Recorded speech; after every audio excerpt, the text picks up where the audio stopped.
Good evening and welcome everyone to the third Playday of the European Pro League for Rainbow Six Siege. My name is Sean Bloodbath Rosenbaum, and in case you weren't here yesterday and tune in, I'm joined here by Devin Emzo Becker. Devin, how you doing today? Doing great. Looking forward to some serious EU today. Yes. It's been a while. We saw some great Latin America, but EU is obviously close to my heart, as well as NA for just being in the meta for so long. Super excited to see what everyone has to bring today. I'm excited as well. I mean, we're going to have some returning teams from previous seasons. We've got some newer teams that haven't necessarily been in the Pro League before. This is going to be their second appearance of the evening or of the season. But I think it's going to be definitely a showdown that people are looking forward to. Yeah, a lot of old talent versus some new talent today, for sure. I mean, you know, teams like ENCE and things like that, just going back to the beginning, teams that have kind of shuffled up. Yep. Some Challenger League teams, I think Challenger League's been great for that. So a lot of fresh blood mixed in there as well, and then new operators and everything. It's just... There's so many changes that go on every single season, and this season just seems to have that much more. We have multiple Challenger League teams in almost every region coming up, being a part of the Pro League, knocking out some of the former pros. Yeah. And we've got, like I said, there's new operators, new maps, everything going on. Let's head into and take a look at our brackets here for the evening. This is actually, we're going to start with Super Week. So the Super Week schedule, we'll start off with that. And this is day number 5 of the Super Week schedule. Playday number 3 for Europe is what we're looking at today. Playday number 4 is going to be tomorrow. Earlier on this week, we went through both Playdays of North America, both Playdays of Latin America, and we're going to be wrapping up the Super Week tomorrow. It's been a long one and an intense one, and just 2 more days counting today of it is just crazy. Like, I mean, going into next week, people are almost going to feel deprived after all this. Yeah, it's going to be one that I think people are like, okay, I set up my schedule. We're here. We've gone for 6 days straight. I want 6 days a week every single week. Right, let's do this next season again, every week. Now, let's head into our brackets here. We're going to start off with our Group A. This is going to show you what we're going to be seeing here tonight. This is Playday number 3, the second Playday of our group series for Group A. We're going to be having ENCE Esports go up against Snook and Nose, as followed by Mysterious Monkeys and Supremacy. A lot of good teams in there. I mean, ENCE obviously going back to being Zissou prior to that, Snook and Nose being a mix of Euronics and playing Ducks, and then Supremacy, of course, coming from being great Xbox players. So Mysterious Monkeys being kind of the big wild card here compared to a lot of known quantities, but it's going to be like some good matchups. These guys know each other pretty well. Yes, and for those of you that are not familiar with the name Snook and Nose, that team was previously known as playing Ducks. Yeah. They changed organizations, and now they're here under the team name of Snook and Nose. So that is the one unknown factor you might know. Mysterious Monkeys came from the Challenger League. We're going to head over to Group B, though. And here's the other 4 teams that make up the 8 squad from the European region. Penta Sports and Ares. We also have B Genius and Millennium. Yeah, so B Genius, the one that I believe came from Challenger League, worked their way up quite well. Yes. So they're also kind of like Mysterious Monkeys in that sense, because the other 3 are, again, a known quantity here. Ares, though, formerly known as Unknights, have really kind of worked their way up. I feel like they're a team that, you know, didn't have a ton to show in the beginning, but I mean, look where they are now, going up against Penta. It's really impressive to see these teams go season after season and work their way to this point. Whether they win or lose, it's very impressive. Yeah, last week when we saw Ares and Millennium go head-to-head, that was a rematch from the previous season where it went 2-1 in favor of Millennium. This time around, it looks as though Ares was able to step up their game.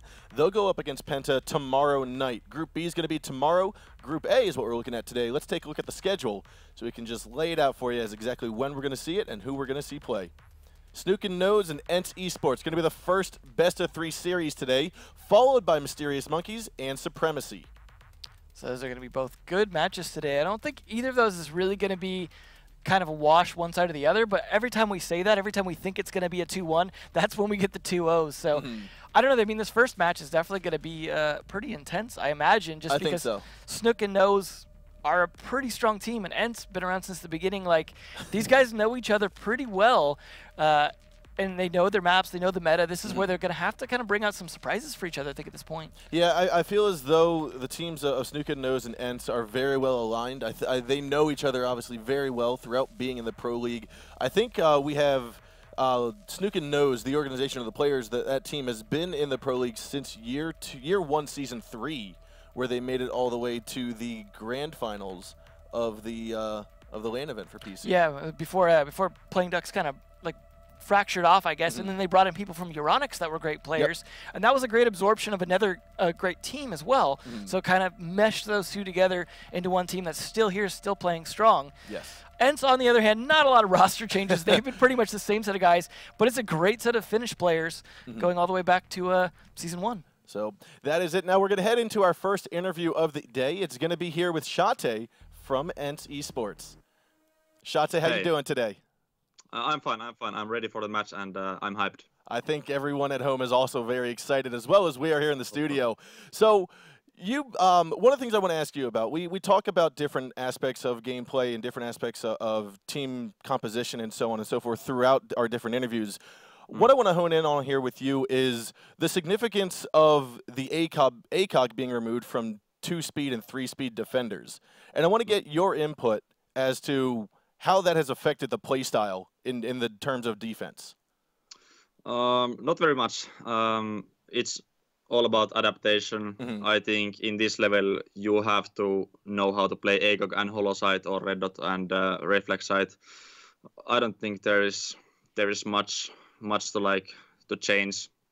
I mean, some angles, of course, like you cannot hold long peak angles, like some long peak angles because of that. But for myself, I haven't noticed any huge changes. So what would be some advice you would give the community for players that have only ever used an ACOG and now they're being restricted to these reflex, these holographic sights? What are some suggestions or tips you would give them to get better with these closer angled sights? Well, my advice is that if some player is like always played ACOG with long, like tight angles, maybe just change your play style a bit, be a bit more aggressive, and yeah, just play Holo only. Like, don't even use ACOG on attack side. Just get used to it. I think that's a really good suggestion, and one that I think is one that many people don't really think too much about, is actually using the reflex, using the holographic sight on the attacking side, even when you have a gun that can use that ACOG. So thank you for that insight. We are going to close out here on this interview, though. Just going to keep it nice, short, sweet, and to the point. Is there anything you want to say before we close out? I want to thank all of our fans. Thanks for anybody who has bought our charm, and yeah, thanks. Let's hope for a nice game. All right. Well, we're hoping that it's going to be fantastic. Thank you, Shate, for joining us. Thank Good you. luck to your team. Thank you. Thank you. See ya. Thank you. That was some cool insight we got there from about the ACOG, because it's a questionable change that a lot of people are like, well, I want my ACOG back. Yeah. But he seems to think that it's not too much of an issue, especially at this high level. I think we had seen, especially EU was one of the early adopters of focusing more on holo sights instead of ACOG, so I don't think for them it's as big of an issue. Now here we are with the lineup for ENCE Esports. It's going to be Boonsi, Wilkie, Panari, Shate, and Kantaraketi. 5 of the most well-known players out of the European region. And like you said, their roster has been very consistent over the past seasons. I think they've maybe had 1 or 2 roster changes for the most part, like Junis and things like that. Kanto has been on the team for a while now and has been a great fit. I think overall they found the stride, and unlike a lot of, say, NA teams, for example, they don't feel like they need to change it every season. Yep. So I think if it ain't broke, why fix it? Although obviously they struggle a little bit when they get to LAN point. So hopefully their LAN experience is built up to the point where they'll fix that at this point. So, I mean, if we're looking here at the stats for ENCE Esports, they've only played 11 rounds. They won their first series against Mysterious Monkeys in a 10-1 fashion.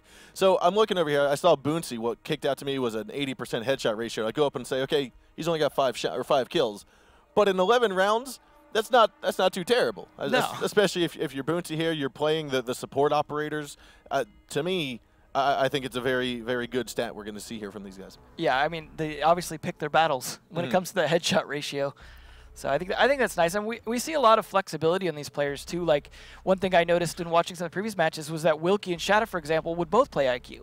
So it'd be situations where they're clearly being flexible on how they play and what they decide to do. So yeah, and that's I think one of the marks of a really great player is being that flexible player that, yes, you might favor playing L or you might favor playing Jaeger, but if you can switch off, play a smoke or play an echo from time to time if the situation calls for it, if the strategy calls for it and you're able to excel at it, I think that's going to turn some heads and be like, that is a very competent Pro League player. And that whole team as a whole is really grown in terms of they used to have like a very small amount of strats, and they were kind of focused on those. And then we saw even last season they're really expanding the amount of strats they have, the different like things they can do, the different bomb sites they'll play.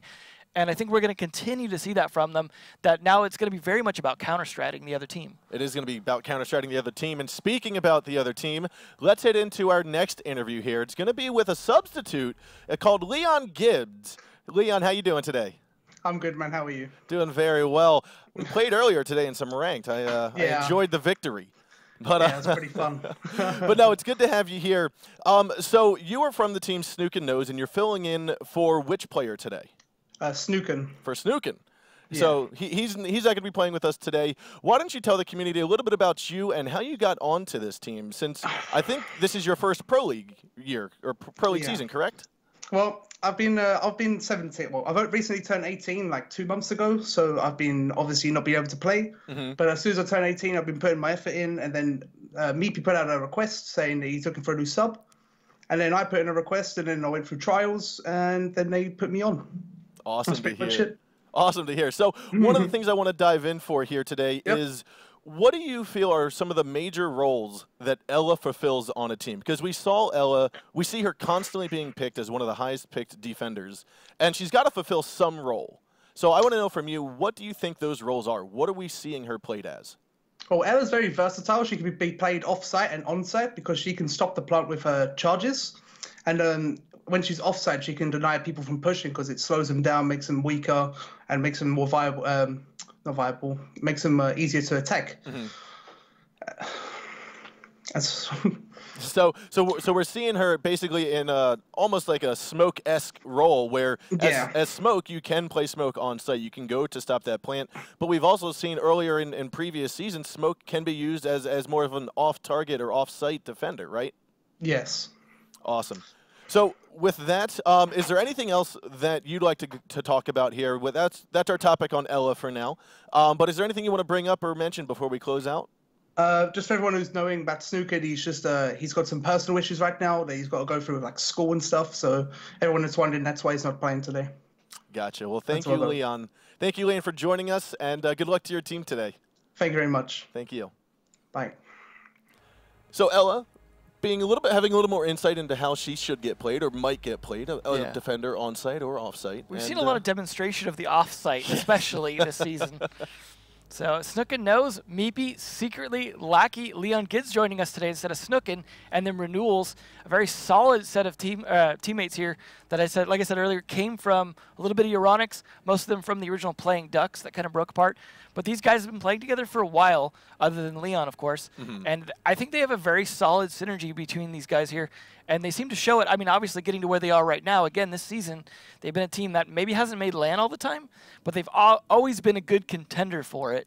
I agree. I mean, like I said, they haven't made LAN every time, but they've always made it. They've made good matches. Every single match that they play has always been an enjoyable one. And as we look here throughout the stats, Leon is going to have 0 stats down the board, and that's because this is his first match of the season. And so with the change in roster here between Snookin and Leon, that's what we're going to be seeing here. But I mean, you guys know the other names. You know Renewals, you know Meepies, you know Secretly, and you know Lackey.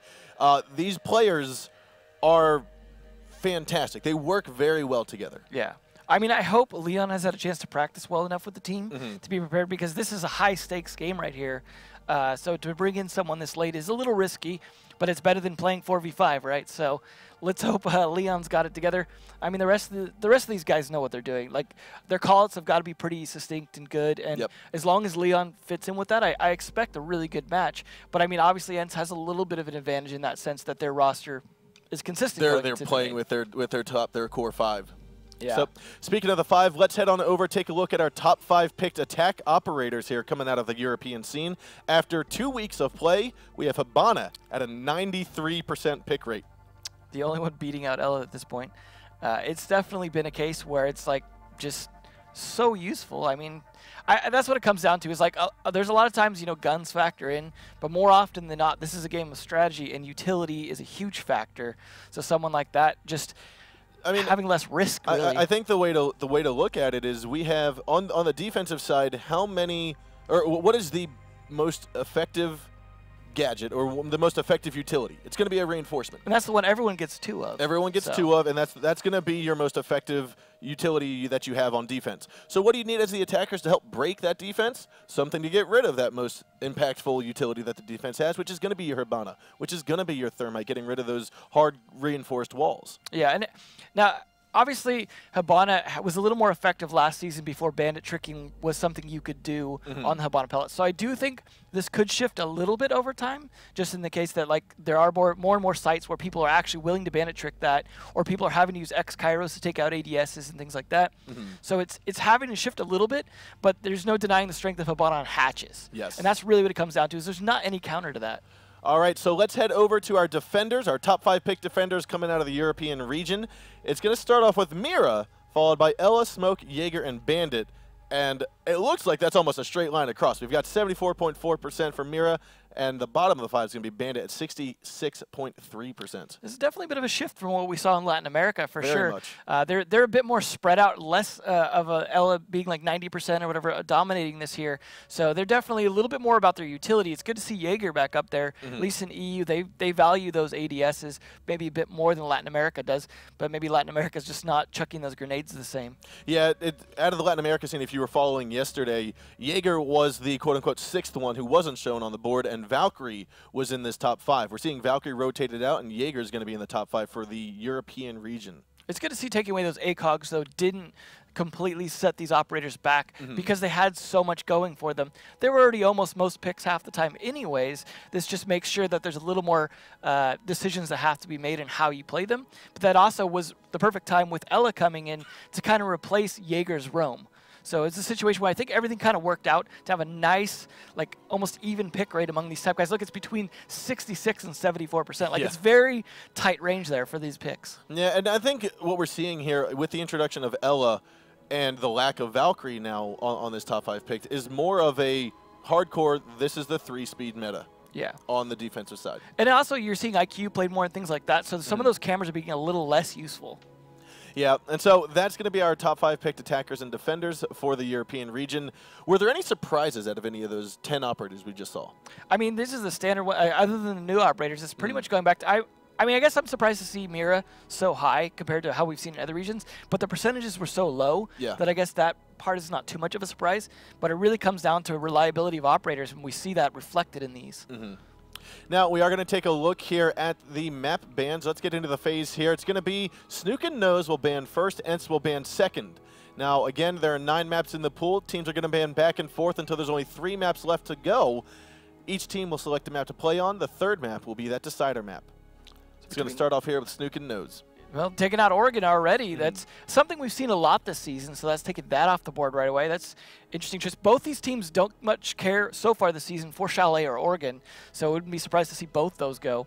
But Skyscraper also, Ents not liking Skyscraper pretty much ever. Yeah. So not a surprise there as well. There's that Chalet. Yeah, Ents has been a team that has constantly taken off the DLC maps. They haven't gone after the Skyscraper. They haven't gone after the Coastline over the course of the past 3 seasons. They've tried to stay away from them, and we saw it actually go in favor, I think, a season 1 of this year. Yeah. They tried going on to Coastline against Penta, and Penta had won. Yeah, and Wilkie's been someone that's been very vocal about not wanting to just force new maps into the meta, so they're not going to. Yep. Although that bank going off is kind of interesting because both these teams are good on it. Yes. But I'm not surprised to see Cafe go off. I don't think they're really interested in this. This is pretty much Ents banning the DLC maps they don't want to play, and the one map they're also not interested in. Snook and Nose taking also the maps that Ents is not interested in off the board for the most part, almost doing their job for them here. So this kind of worked out pretty much like you'd expect between these two teams, although Bank is more of the surprise for me because we've seen some great play on Bank from Snook and Nose previously. Yeah, and it is starting to come back into the meta. It's coming back into the meta this season throughout all the regions. We saw it in North America, we saw it in Latin America, and we're going to see it here in Europe. Possibly. Because of that Ella roam, really, is because like that's a roamer's map, and Jackal has come more into his own as well. So I think between those two, it's been a very interesting dynamic we've seen evolve. So we have Border, we have Consulate, and we have Clubhouse as the final 3 maps to get played here. Let's take a look at what maps are going to get picked. Now again, we are going to have Snook and Nose choose the first map. The team that will decide what side they want to start on is going to be Ents for this first map. So if it turns out to be Consulate, perfect. If it turns out to be Border, Ents will still get to pick the starting side. I normally am not really that excited to see Clubhouse, but I think between these two teams, I'm really interested to see it because I think the way they're going to play it, especially like a bar defense, I think will be interesting. But it's hard to say what strategies they have in mind. But I would like to see not as many teams have been playing it this season, so I don't think we've really fully seen people explore the new meta with the new operators in terms of that map. I think you're right here. I really want to see Snook and Nose and Ents go to a Clubhouse. I'm hoping Ents picks a Clubhouse here just for the fact that these are very strat-heavy teams. They are teams that love to tear maps apart, find new ways to create a coherent and efficient defense.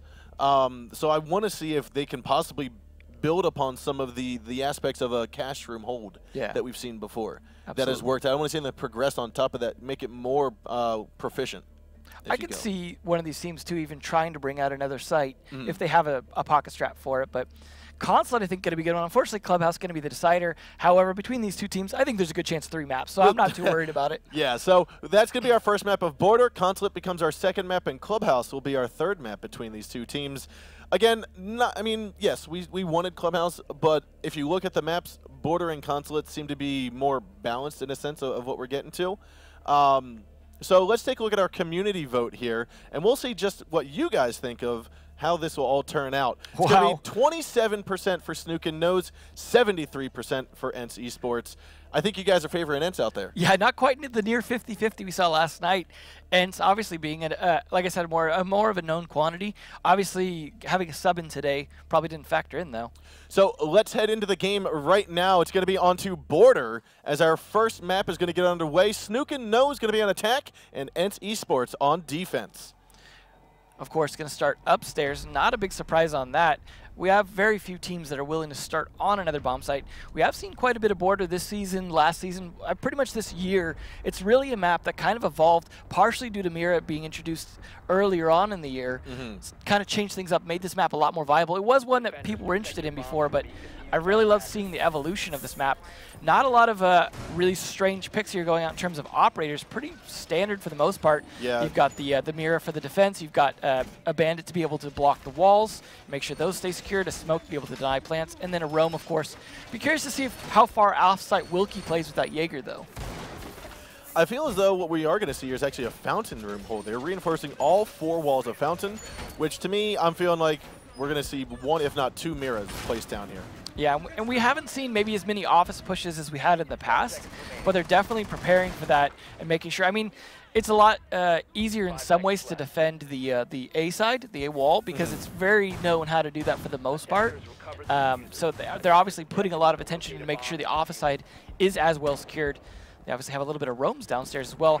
Curious to see if Snook and Nose will be able to actually clear that bottom floor, because you see Meepy already going for it here. They're not going to go straight up top like you would typically see for an A CCTV attack. Yeah, I think their goal here is to identify where Cantor Raketti is, flush him out, and get him out of the woodworks right off the get-go. And this is smart because they're bringing a lot of people on this, trying to make sure that if they lose someone, they're at least going to trade it, make sure Canto's off the board. This is going to be important, but this is going to burn up a lot of their time here, so they're going to need to be very efficient about how they do this. And Wilkie's going to be inside of the teller's office. He might be trying to hop over into, oh, he gets spotted there. I think window's going to get opened up, and here he's now going to go out towards the bathroom hallway. And he's kind of in a little bit of a pickle now. Cantor Raketti's also having pressure put down onto him. There comes a little push, and Wilkie's head gets taken off. This is going to put a lot of pressure. Oh, nice second kill there. Like I said, the trade. Kanto managed to get that one, though. Next to make it a 4-3 in favor of Snook and Nose. However, Secretly will find them bullets by Shate, and he goes down. So at 3-on-3 now with 1:45 to go. It was a bit of a mistake coming down into there that late, probably. But, you know, it worked, and he got the kill. So we'll see if Shate can get back to site, do his job. He's already set him back up there. So now they've got 3 men up top, took down 2 of the attackers. That buck off the board as well means that they're going to have a lot more trouble setting up that attack. So they're just going to go for archives instead, it looks like. Yeah, and I think it's very good that Snookin still has both Thermite and Hibana here. They're going to be able to disable the mirror window. They're also going to be able to open up the archives wall into the B site should they need to. Yeah, and that wall's been the. I was going to say that, though. They're actually rotating around. They've gotten the call. Let's cause a little bit of havoc over to Office. We're then going to rush on over to A because they're going to bring the Bandit over. Now, this is what's the good call here by Snookin. Yeah, they don't have a Thatcher or anything to take this out, so they're going to have to do it the hard way. But they do have well, they did have a Twitch drone, but unfortunately they lost Twitch early on. So this is going to be a little hard in that C4. Oh, and a good toss here by Shate. He's going to take out Meepy, grab a headshot on a Lackey. Last man alive is going to be Leon. The sub for Snookin knows. Can he clutch this out? He's got 35 seconds to do it. Although with the 5.56 dead accuracy here, he might be able to pull it out. This is definitely going to be his first big test. Oh, he grabs the headshot there to Panari. He's now going to swing on over to Office, which we still have Boonsie here. He's got the mirror window intact. However, he's going to all the way go into the archives, and now Leon looking to pick up the kill. Can he grab Shate? Oh, he takes him down to about 3 health, goes in, hits the Elamine, and Shate picks up a 3K. I mean, yeah, he lost that fight, but I was pretty impressed. Trying to even take down Shate in a situation like that, he's a great player, so that's a hard fight. Took down one and almost got Shate. I was impressed with Leon's performance. Maybe he could have gotten some kills earlier, but he's a Thermite. His job wasn't to go for those frags earlier. No, he's got to be that cautious player, be the one that will survive the test of time in the round, and then be able to open up the walls. Yeah, and unfortunately he wasn't able to be put in that position due to all the havoc that happened earlier. We're actually going to see Snook and Nose starting on Ventilation Room. Interesting choice here. Hopefully it pays off for them, as that was definitely not a great round for them. They lost a lot of players pretty quickly downstairs. So hopefully they can defend Ventilation downstairs as well. Obviously downstairs I'm sorry, it was a 4K for Shate. I thought Kanto had picked up 2, but no, Shate had a 4K. I'm not surprised, though. No, I mean, when in doubt, just add 1 to Shate's kill. That's the safe bet. When in doubt, add 1. I mean, he's the one that's always like really good in the clutch situations. He wasn't even in a clutch situation that time, and just being super reliable. Even when downstairs got a kill, went back up and got more kills. So see if they can attack this as well as they defended the upstairs, though. 10 seconds to go. Pretty similar lineups for the most part in terms of the attackers defenders. No Thermite, though, from the attackers. Curious if they predicted this bomb site or not. Always hard to tell exactly from the attacker lineups, but it is going to be a situation where they might have to change up what they do slightly in terms of attacking this bomb site. A Thermite is usually pretty desirable on attacking this, though, for blowing up that bathroom wall, which they're not going to be able to do with that, but Panari on that Habana should do just fine. I feel as though what we might be seeing here is going to be a top 4 takeover and a push into B, because like you said, they don't have that Thermite. They're not going to have the ability to open up that bathroom wall. Or maybe they've already spotted out, or maybe they're anticipating on Snook and Nose opening up that bathroom and staying inside there. We've seen some defense tactics where you stay inside of the bathroom. Yeah, it could definitely work. It's going to be a bit tricky because maybe trying to get this pulse here, getting some idea where they're actually playing from, and they're going to be able to rotate accordingly. I'm not sure if I even saw many people upstairs. They might have just given up the entire top floor, which is very odd for a ventilation defense, because the top floor control really helps in this. I mean, not only can you open up the hatches, but there's a lot of floor to shoot through. So giving that up so easily, they've got to have a plan in mind here, because otherwise it's going to be just them raining death from above. Ooh, a good C4, but ultimately missed his target. Good placement, though. Almost tagged the feet there of Shate. Yeah, they've still got that pulse alive to try and help with that, but they've only got so many C4s to throw here. And they're going to have to use them wisely, because they're going to need those kills to dissuade this movement in. They're already dropping down, so... Yeah, this is going to be a nice bathroom push. Shate's going to toss in 1 grenade, bounce it on off. Meepy, however, will toss a C4, pick up the kill on Kanto. Now you have Shate. He goes throwing that nade. We just saw it bounce off the door frame. Secretly will go down. Now that's going to be a 4-4 here for the moment. That's how you use a grenade to just get someone around the corner without pre-firing. Yeah. Like, well played. Not sure if he knew he was there, but... Oh, that's diffuser down. And there's going to be a nice trade. Meepy gets the shots onto Panari. Refrags by Shate. Lackey will down and pick off Wilkie. A 2-on-2 now. And here it is, Shate again showing the power he's got with a gun in his hand. Leon goes down. It's now a 2-on-2. 60 seconds left to go.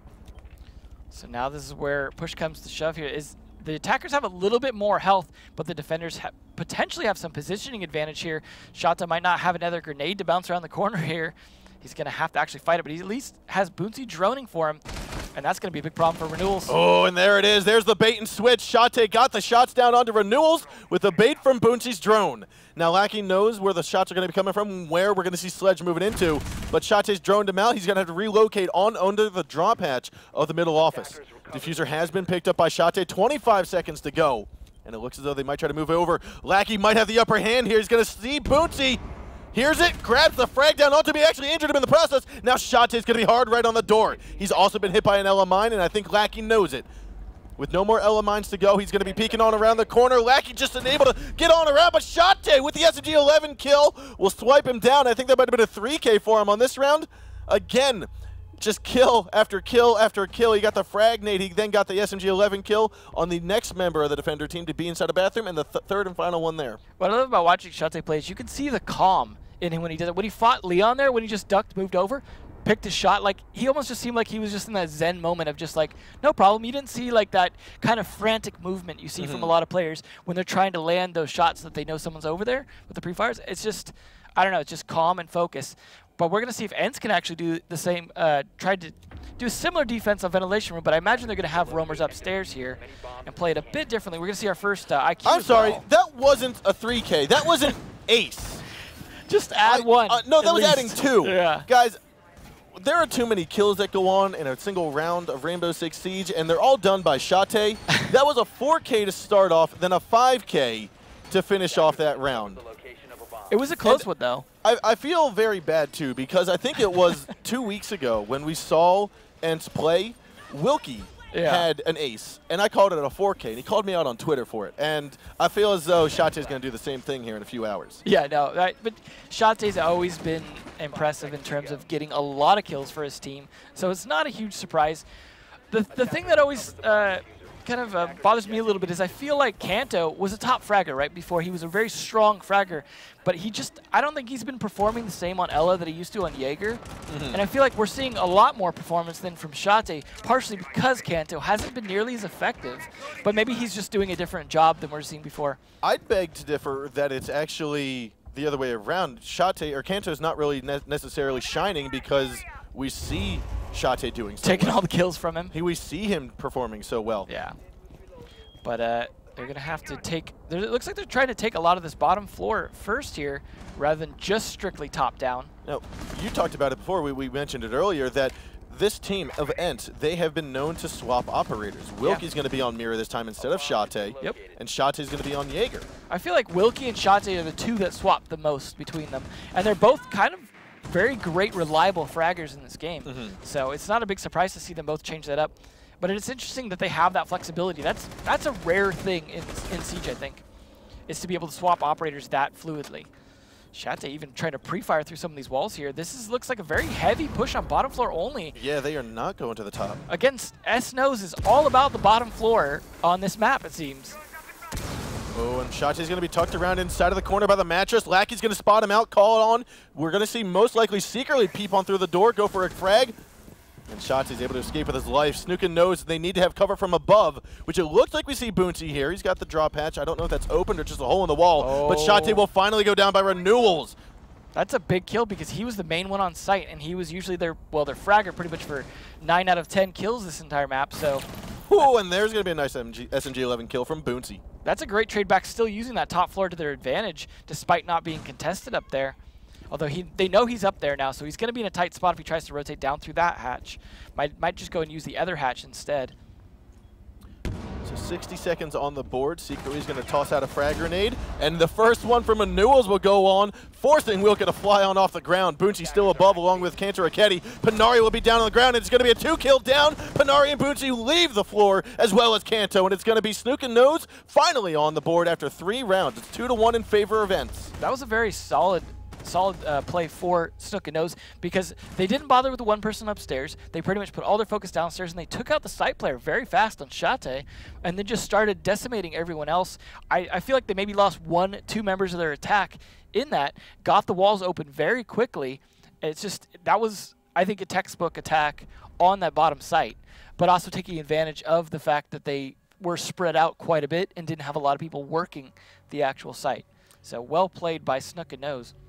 I was very happy to see Snookin Nose with that type of strategy because oftentimes we refer to a top or basically a multi-floor defensive hold such as what we just saw as you need to go after the top floor. You need to take care of the people above because you'll never get free openings to go for a plant below. Yeah. But I think what Snookin knows is they know that that is one of the most prominent defense strategies. Yeah. So they've thought of a different way to go about forcing their attack on the main floor without necessarily risking the above engagements. Well, the advantage of that is, they had to spread the resources thin, both in players and in their reinforcements, mirror windows, things like that. So you are actually attacking them at a disadvantage downstairs, and they completely exploited that, which is what you should do. But now we're going back upstairs here. It looks like, or are they setting up upstairs for downstairs? No, this is their first attempt upstairs. They went downstairs to start, and we are going to see the half-wall mirror window go out. Now, we've seen this a couple times in last season, maybe 2 seasons ago, but it has fallen off, I want to say, because of that nade that gets tossed in from the top of the skylight. Yeah, skylight nade's fun. It's a tricky one to get the angle right, but totally worth it when you can pull it off because there's no way to contest it outside of Jaeger. So Renewals is going to be the one to sit here, which I think is the correct call, because you'll be able to get these ADSs down and hopefully get this window opened up, or kept solid. I like how they reinforced just that one wall to give them that extra little bit and then just opened up the rest of it. I mean, it'll be interesting to see if they go to try and open that up. They don't have a Thermite, but they do have Hibana to try and open that up. Panari, though, already at 50% health. He's going to start to need that utility to be used before he gets taken out at such low health. There's the nade. Shate with a good toss. There's Billy Wagner. He's been pretty reliable with those grenades so far, although, they'll eventually figure out not to stand in those positions. But that is the Jaeger off the board. I feel as though Renewals just was a little bit preoccupied. He wasn't paying attention and thinking, oh, snap, the EMP went off. Let me place another one down. He wasn't prepared for it. Yeah. It definitely did not work out for him, but now things have slowed down a bit for ENCE here as they're trying to figure out their actual approach, make sure they're ready to go in because they've taken down the one guy in office, so they're a little more prepared to push on that side. But they could be setting up for a pinch here as they seem to be approaching from multiple sides. Shate is going to move in, spots Meep as he's trying to vault into Fountain, and then gets traded down by Secretly. Kanto there to pick up a refrag yet again. That's going to make it a 4-on-2 here. Still a little bit more than a third of the round as Leon Gids and Lackey are the last 2 alive here for Snook and Nose. Not too bad. Shate had already gotten a kill before he died, but they traded it off just fine. So putting them a 4-2 advantage here is going to be very strong going into this attack. This seems to be secondary site for Snook and Nose, so this could be very problematic for them. Now, Leon is kind of in a tight corner. Kanto's going to be holding down this angle, and Leon will only get out if he fights his way. Boonsy and Kanto are here on the west balcony. And Lackey, he's holding a little bit of an angle all the way back from Lockers. Leon, though, picks up the headshot onto Kanto. That's going to drop the Twitch. Now some pressure is going to come in from Panari and Fountain. However, Boonsy's already repelled on over, grabs the frag onto Leon. Last minute alive, Lackey. And it looks as though he will down Panari, but Wilkie and Boonsy are still going to be standing and ready to fight. Wilkie goes down. Last minute alive is going to be Boonsy. It's going to be a one-on-one. Boonsy's inside of Archives, right behind B. The diffuser has not been planted yet, and it looks like a couple bullets go his way. And we've got about 70, 80 health here on Boonsy. He's going to be able to pick up Panari, and that might be an opportunity that... Oh, no, he grabs one, but the refrag from Boonsy. ENCE now leads 3-1 after 4 rounds of play. And that's why you pick your friend up, even if it's just to get him shot in the face so you can get the kill. That was definitely worth it. It had to do with the angle, That's too. called the mega bait. Yeah. You stand up. After I pick you up, you die, and I'll stand up and shoot him. Don't worry about it. We got this. Clutch it out with my friend's death. I mean... That was a very good play by Lackey. He played that smartly. Unfortunately for him, the angle was just not right for him to see that pickup, and they proned very quickly to make sure that they were going to dodge out of that. Unfortunately for his teammate, didn't work out, but Boonsy, I liked the trades back and forth. Outside of Lackey's 2 kills in a row, most of the kills were traded off very quickly by ENCE, and that's good teamwork, making sure they're ready to be right behind their teammate, especially after Shada got killed, you had the refrag immediately. Do you think Shate's doing work here? I mean, 11 kills on the board. Slightly, I think. Only after 3 rounds of play. That's what happens when you interview him. You just blow him up, and now he wants to show off after talking to the camera. So now it's a pretty significant lead here at 3-1. This is a great position to be in because even if you drop a round, you still have easy chance of getting to match point and then forcing them to have to win 2 rounds in a row to catch up to you and bring it to overtime. So starting off like this is very strong for ENCE. But Snook and Nose might still be trying to find their groove here against this team. So we'll see. This was the map, though, I believe that Snook and Nose picked. So hopefully they have some extra strats in mind we haven't seen or some better execution. But I really like the way they worked the bottom floor. If they could just work the top floor as well, we could see Snook and Nose make a bit of a comeback here. I think Wilkie's going to be right on the other side of this wall that's just been blown open. Lackey's going to put a couple bullets into his side. He's going to escape with his life, but not before taking about 70 damage. Kanto, however, grabs an early frag there onto Secretly. And we do have Kanto has been injured. Wilkie, unfortunately, wasn't there to trade it back like we would hope. That's where that dual roam's about, but he decides, you know what, it's not going to work. Barely going to get away with his life here. Hopefully someone can pick him up. I don't think Lackey knows it, so he's going to get on his drone. Yeah, so he might have a second chance at life here. I think someone might be able to get to him. Otherwise, he's just going to bleed out his bait for quite a while over that east stairwell. I think we might see the roaming Shate go and pick him up, possibly. I'll save you, bud. No, Boonsy is going to work his way over to that east balcony, but I think Lackey might be there to help put a couple shots into the doorway. They're going to need to get out of dodge real quick. Well, at least now it's back to an even 4-4 after getting Wilkie picked back up. A little bit of health loss, but surviving that roam was important, as they have been good at controlling that bottom floor, and they almost need to just give it up to them at this point and not even fight it. But Kanto did get an early kill out of it on a buck, which is an important player in this. So overall, I think it worked out in Ence's favor. So, I mean, that is going to be the second key opportunity that I see Snookin' Nose missed. First was on that last round, the friendly teammate got picked back up. That was the Habana that got injured. This time, Wilkie had been injured. He got picked back up. You're giving Ent second opportunities, and that's not what you want to do to one of the top teams in Europe. Yeah, but at the same time, like aggression tends to be punished when you're going to finish off that kill. So it just comes down to some lucky timing, I think, as well, from Ent making sure they're just barely out of range. But oh, what a kill here by Meepy. Second chance at life wasted. He's going to peek on up. They did not see Panari, though, on this side. And therefore, he's going to smack on around, try to go for a frag of Renewals. Misses a shot, and Meepy's also going to be there. Grabs a booty shot there on a Leon. Renewals goes down by Panari, and Boonsy will pick up the kill on a Leon. We are going to have Panari's continue to put some pressure on here. Grabs the kill on a Lackey, pulls out the pistol kill, but it's not enough. Meepy's going to be here as the last man alive against Boonsy, and Boonsy's just going to lay some bullets down, smack him down to the ground, and Ents now leads 4-1. They're on match point.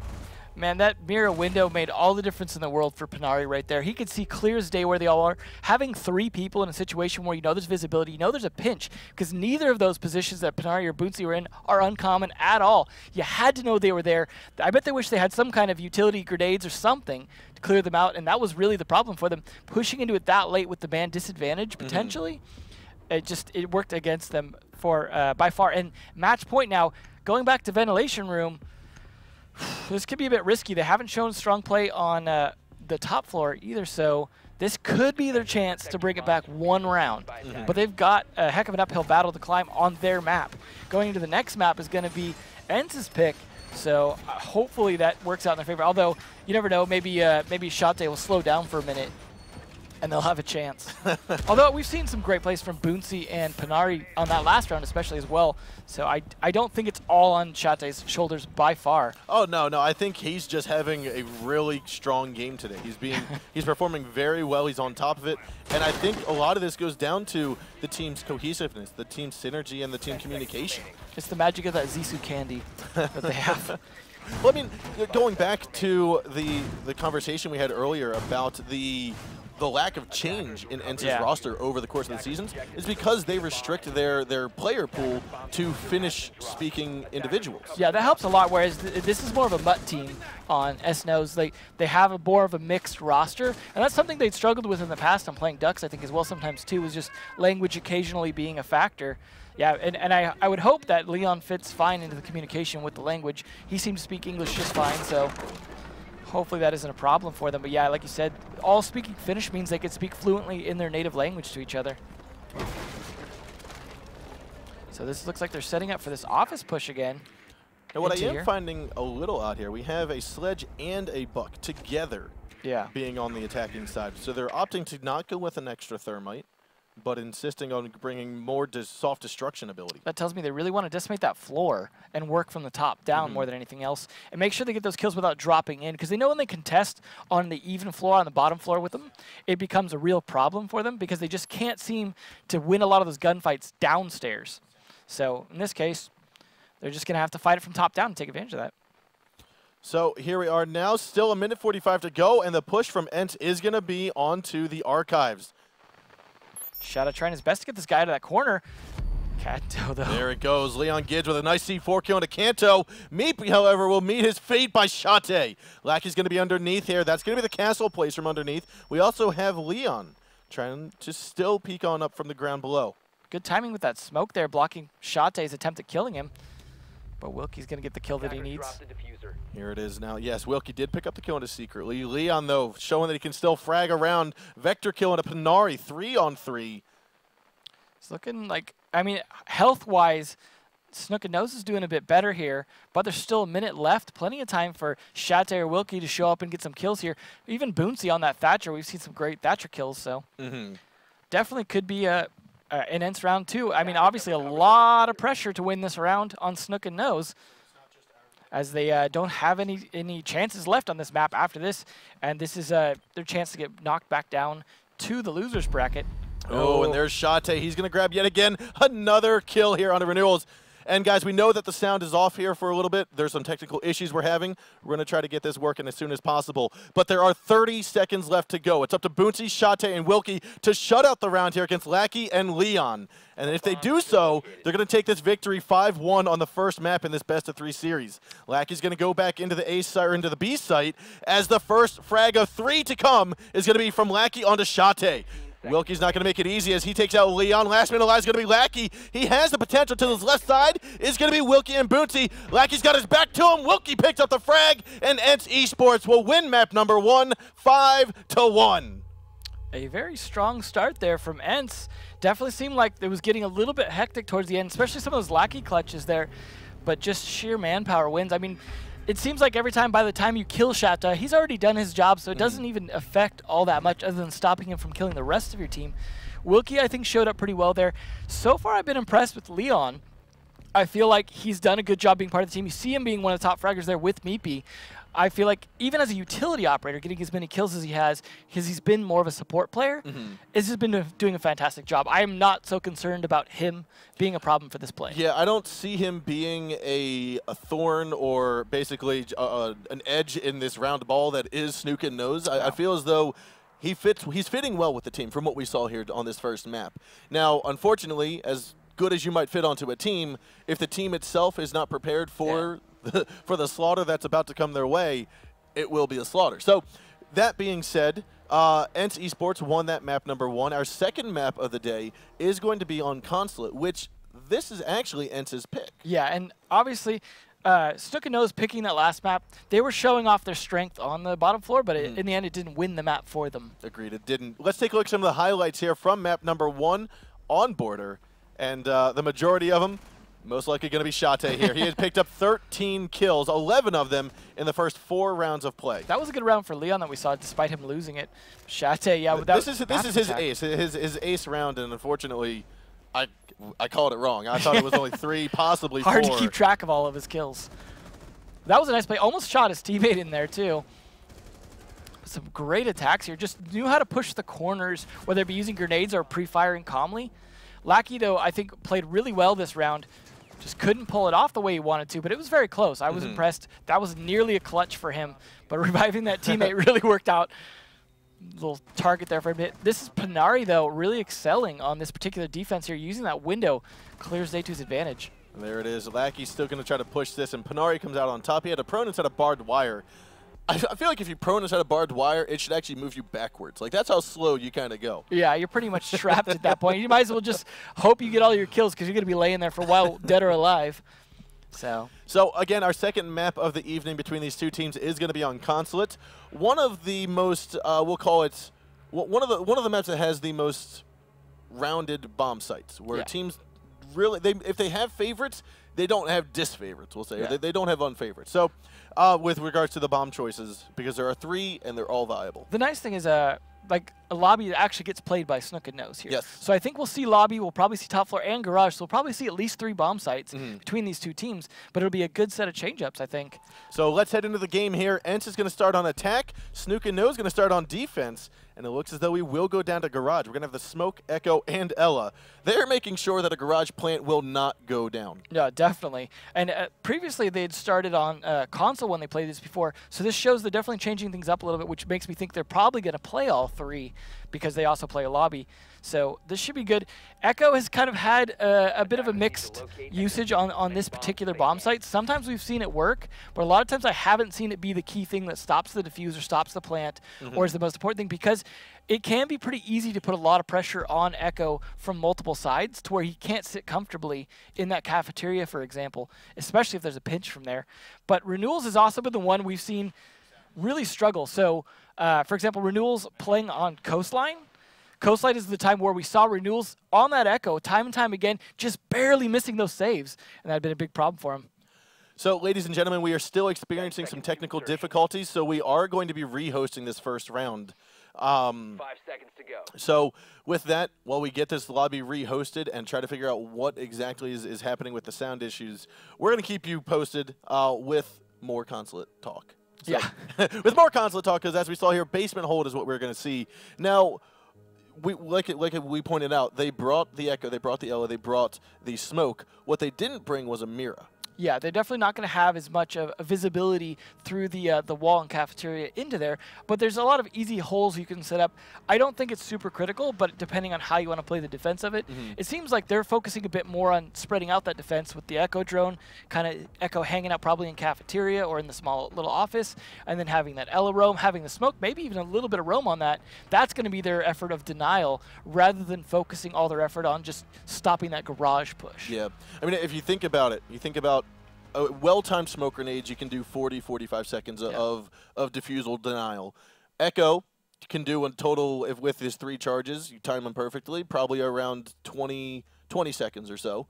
And on top of that, you're looking at the Ela mine. So you could literally stop a plant for the last half of the round. Yeah. If you have your operators in the good position. You got to place that Echo drone carefully, though, because you got to make sure you can see, because there's 2 places people will plant for the most part. There's directly behind that white truck and then to the side of it, or van, whatever it was. And so that's 2 different positions that you need to be able to see. We saw him kind of putting it up in the middle of the top of that garage there. I'm not sure he can see all the way to the other side of that if they go for that rush. One of the things that I'm curious about, because I've seen Echo drones be kept on the ground under the white van, because as an attacker, you don't necessarily look under there unless you're trying to see some feet. What I'm curious about is, can you actually get the drone up onto the bottom of the white van? Like, does that count as a quote-unquote roof? So you can basically have the Echo drone 3 inches off the ground, but it is attached to a surface from the top. That would be a very interesting experiment to try, because that's kind of a weird angle. It is. I would expect that has enough visibility to see most of the bomb plant spots. So that'd be worth trying, something that hopefully Echo will experiment with. And as I was saying earlier, too, that's something that's been a bit of a struggle for Renewals on Coastline, especially, was an issue with trying to get to that roof, to get it to the right spot, especially if he moves it.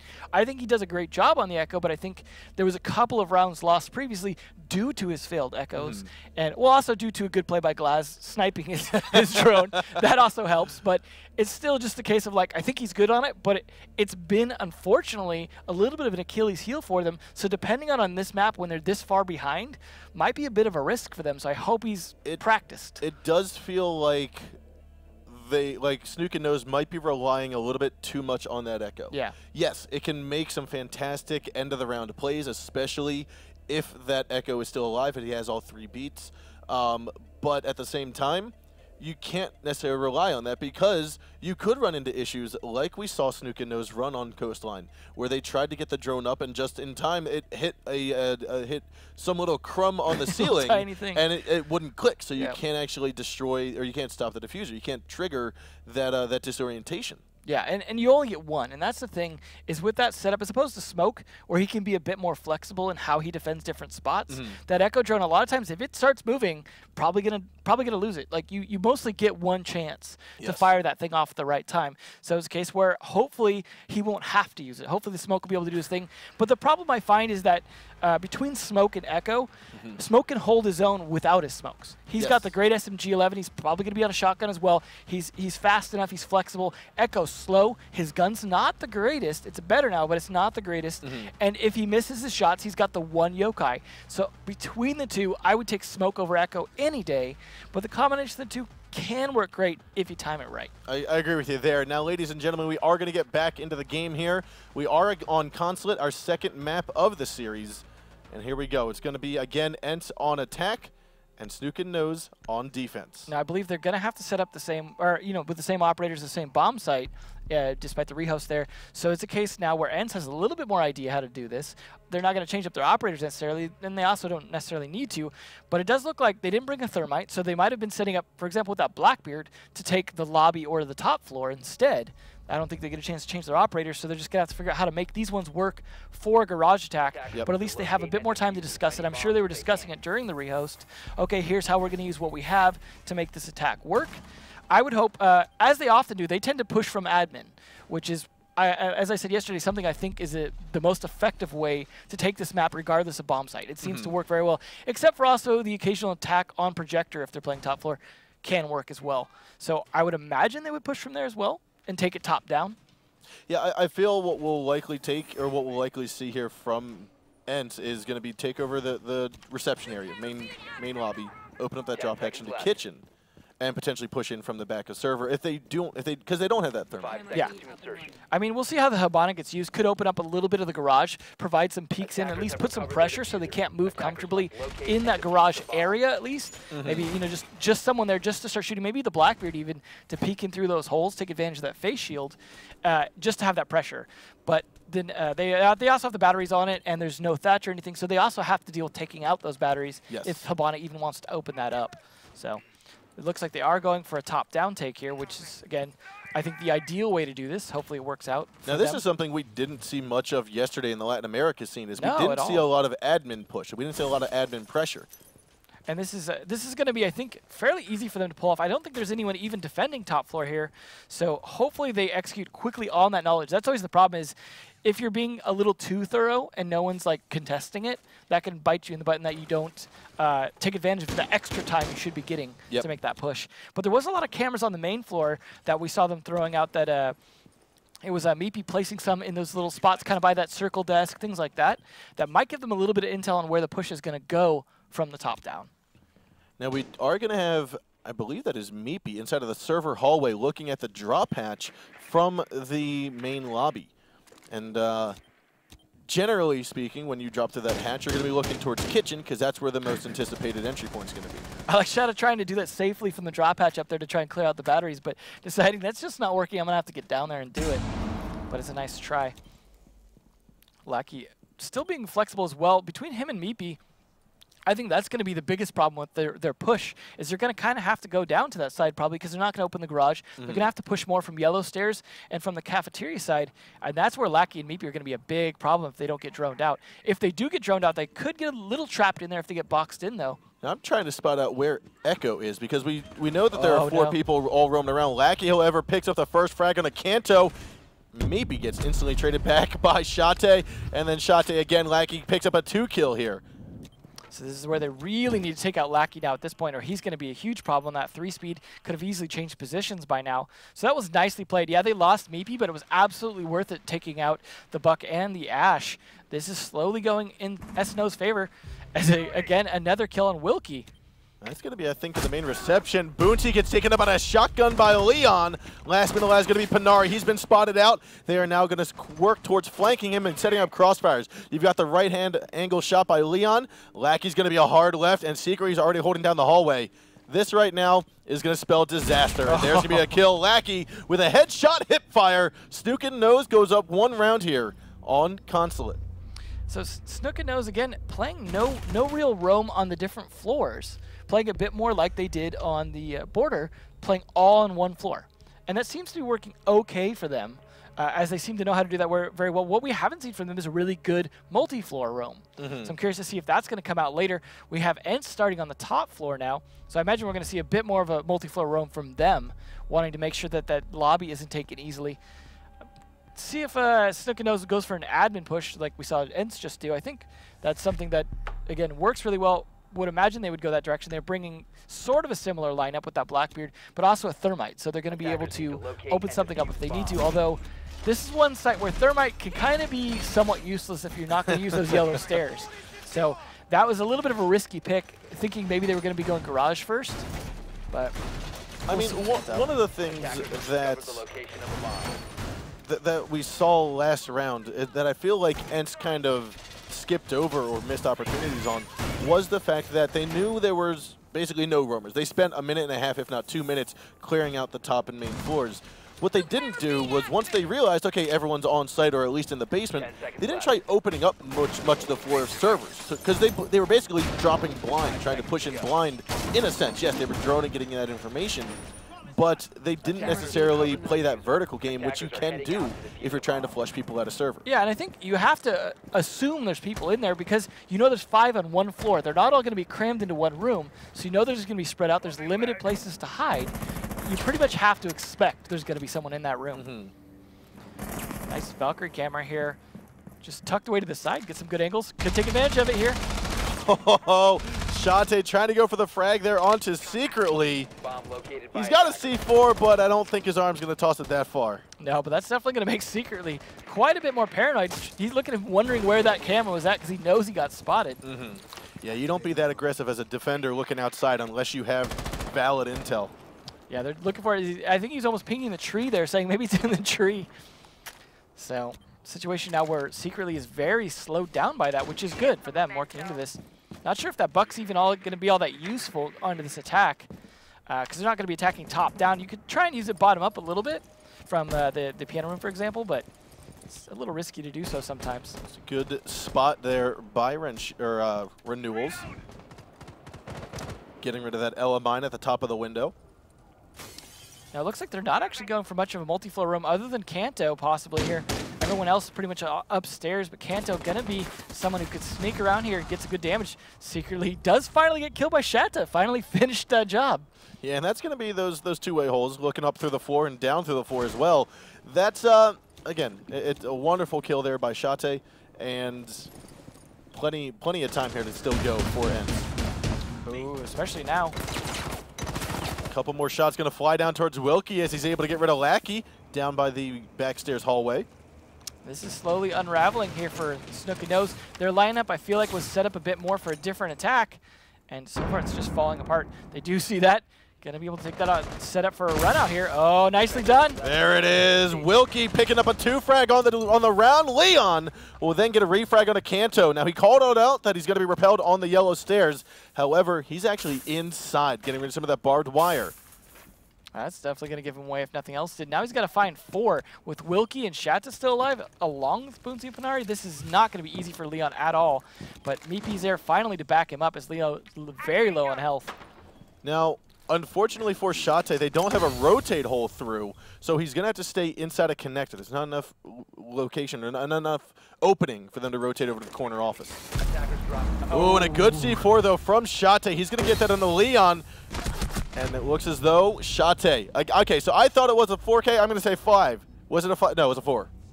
It's 4. Just go with a 6. Okay, I'm just going to say 7K for Shate. Yeah, just pick a number above 5. So nicely done. Very solid defense all around. Some great plays. Even the little run out from Wilkie there where he just had just the right angle on the Claymore. And that shows you Claymore placement is very tricky because if you place it in a way that lasers are visible, they're going to find a way to shoot those out. We see that all the time with even people throwing C4s up, say, from the basement and clubhouse to take out that Claymore over the ladder. People will find a way to get out. So you cannot rely on that. They needed someone watching that if he was going to be repelling there. So Snook and Nose going now to a different bomb site, back up to the top floor here instead of or no, I'm sorry, they started here instead of garage. No, the other way around. One of the things that we've been seeing more and more of in Consulate on this top floor hold has been pressure from the defenders on yellow stairs. Not reinforcing all 3 walls of the corner office, just reinforcing the little sliver, leaving the other 2 opened, opening up the bottom floor of it, and being able to see in towards the repelled windows from the yellow stairs, which are, in most cases, more safe because you can't be hit from underneath. Yeah, the yellow stairs, a lot of point of contention between attackers and defenders. It's hard to get set up comfortably in any way on defending those, as well as attacking because the angles are so limited in how you can see in and out of those. But barbed wire always being a crucial component of those to make sure people slow down moving up and down them. Looking like a admin attack here, at least by 1. See if they're able to push this back. We can see Shate on the printer office window. He's going to be looking to toss a grenade up towards the middle of, I think that is the bathroom. Here he goes. Oh, and a good frag out from Renewals. He's going to grab a 2-can of Shate, and Wilkie get back in unscathed. Now that's going to get rid of the Twitch and the Buck, and that means an admin push is going to be very unlikely now because there are no more nades necessarily to get rid of the person inside of the middle of admin. That really put them at a huge advantage here. I mean, they still got the Blackbeard left and some heavy fraggers in the utility, but I just feel like that right there was like the round ender. You have risk, you have reward, and the reward paid off for the risk. Yeah, definitely not something you're likely to see a second time, but definitely something that really shifted the balance in their favor this round. May give them the first round lead they've had this entire matchup if they can secure this and actually take advantage of having this lead. Kanto looking like he's in a tight spot without that admin push, having to push through the Visa here, knowing that it's going to be difficult to push up these stairs as well because he's got to deal with barbed wire, and that means giving away that he's pushing up here. He's on the hunt right now. He's going to be coming up from those stairs. Grenade's going to come on out. That's the gas grenade. You know, Boonsy's going to have a tough time trying to get off the balcony into the A's site. Also, the stairwell here is going to be gassed out. So that means Kanto cannot make a very aggressive push, but he is going to time this right. He moves in forward, gets down in the process by Meepy. This is the crossfire they need 5 against 2. Now it's a 4-on-2 now here with 60 seconds to go. Panari's going to be inside the site trying to go for a plant right on top of the drop hatch, right next to the drop hatch instead. Meepy goes down by a headshot from Boonsy. Now the plant will be successful, and Leon grabs a headshot onto Panari. Last man alive is going to be Boonsy out here on the balcony. Now this is where you need to take a couple moments here by Snookin. They need to get around and try to get Boonsy down. There comes one frag down. Lackey will come on ahead and grab it as we have the final moments of the diffuser being destroyed by Leon. Unfortunately for him, I feel like Blackbeard was in a good position there to make that work, but losing his teammate basically cost him his ability to crossfire anyone entering that room, and then he was in the crossfire at that point. I like the laying down in terms of giving him a nice angle up, but unfortunately he missed the shots he needed to. Not that it would have done much good against 2 people left with only 1 shield left at most, so that was a difficult one. Obviously that all came down to Renewals in that run out, taking down some heavy attackers, pretty much crippling their entire push. So I definitely give props to Renewals for that. As you said, risky, but very rewarding. Again, giving them the first lead that they have here at 2-1. I'd like to know if that window that Renewals jumped out of, if it was already opened or if it was just primed. Because I want to know if there was an audible notification. Yeah. And if ENCE just missed that audible notification or if the window was just open and it was an oversight by ENCE. I would imagine primed, and that perhaps they just didn't catch it or weren't prepared for it because they were focused on the rappel. And it can be difficult to change what you're doing when you're focused on that rappel. But either way, it worked for sure. And we're actually going to see another Echo attempt here down on the basement, this time with a mute, though. So I feel like ENCE are a team that I see constantly changing operators far more than other teams. Again, that flexibility that they have from being a solid roster, from being flexible players. And these seasons, this season and the past season, having a lot more flexibility in their strats. I really enjoy the change that ENCE has brought to their strategy, to their mentality, their philosophy this season, because I get a feeling of more Penta-esque type play. Absolutely. Where we do see different operators being chosen. We do see a lot, yes, they're very comprehensive strategies, but at the same time we're seeing this nice fluid momentum from ENCE. I like what Shade was doing, standing up on that ledge there to be able to just try to get the tight angle. Almost got it. He's getting really interesting with his peaks on this map. I mean, this is a map that's known for spawn kills, though. Yes. Absolutely, especially with people like 6 Quattro are playing on it. It's just a lot of different angles on this outside here. Unfortunately, they haven't completely paid off for him, but I like the persistence. Looks like they're going for a push on the console, though, rather than admin to start to take the upstairs. This is an interesting idea. I mean, it is a small room to take as opposed to admin, which is a very big room to try and take hold of, and a Blackbeard on this window works pretty well, so I think this is an interesting strategy. I like that Lackey also bringing the IQ, try and get out some of those cameras, because they saw before what happened when Shate had the cameras outside and the problems with that. So clearly trying to make sure they're not going to be victimized, but there is no Valkyrie on the defender, so maybe wasted. Although I guess IQ will be good to see the Yokai drone. Yeah, so Lackey's also going to be spotting out here. He was on his drone inside of the backstairs hallway. He saw the Elemine go down by Kanto Raketti, knows that he's somewhere on the first floor, Wilkie is going to be hiding upstairs. He is that mute, so he's got a little bit of cover, but I think he did just drop, and he's not going to pre-fire towards Piano. However, the bait and switch comes. Kanto gets that shot on us secretly. Nice distraction there. Wilkie gave away his position, but in a way that Kanto fully exploited. I like these Wilkie-Kanto roams. I think they're pretty good. Not always the most effective, but that was an example of why it works well. I like what Meepy's trying to do here as well, trying to counter pressure him. Yeah, so we are going to have, I think, Kanter Katie right now trying to lay a lot of pressure on that main balcony or main entrance point, and he will go down by Meepy. However, Lackey gets traded by Boonsy, a 3-4 at the moment, as Meepy's going to decapitate Wilkie. Meepy's aggression seems to be working out for him for the most part, especially catching a mid C4 throw. So that was well timed. But they've lost a lot of manpower and time here just fighting the top floors and haven't really started to contest the garage yet with 40 seconds left. Yeah, garage has not been opened just yet to my knowledge, and therefore Shate is going to stay on his drone at the back of Circle stairs, and he's just going to get some information, try to disorient as they come on down, because with that disorientation, if you hit somebody and they keep on moving, it's a 20-second disorientation before it goes away fully. Leon Gibbs with the diffuser in hand is going to be the one coming on down. Shate is going to see him here momentarily, just waiting for the correct push out. Meepy grabs one more frag yet again on the Boonsy. Leon goes down. That's also the future. He moves on over. Shot's going to grab another. That's two of them down. And Meepy, last man alive, has to run through some Ella mines, and it will not go in his favor as Panari's there to get the final frag. Entz has tied this round up. It's now 2-2. I give a lot of credit there to Wilkie and Kanto. They played a great roam game upstairs, and that's what helped Shate be able to just finish almost everyone off once they finally got down, because they just lost so much utility, they lost so much pressure that they were just able to kind of flexibly adjust their positioning. So Shate, for example, could be playing the Echo in sort of that off spot and be ready to get those kills that you saw him just flick back and forth with those. I liked even the little wall bang to finish the job at the end there. So it was all down to that roam doing its job. Whether they got those 2 kills or not, even if they'd gotten 1 and still burned all that time, would have been effective. But getting 2 very important kills with 40 seconds left for the push pretty much won the round right there. I mean, Wilkie and Kanto to me seem like a good cop, bad cop kind of combination, because you have what we constantly see this. One will bait out the other. One will try to lay cover fire while the other is sneaking away or either staying in, holding a different angle, trying to move in forward for a nice little flank shot. That's one of the things that has been shining to me from Entz today between those two.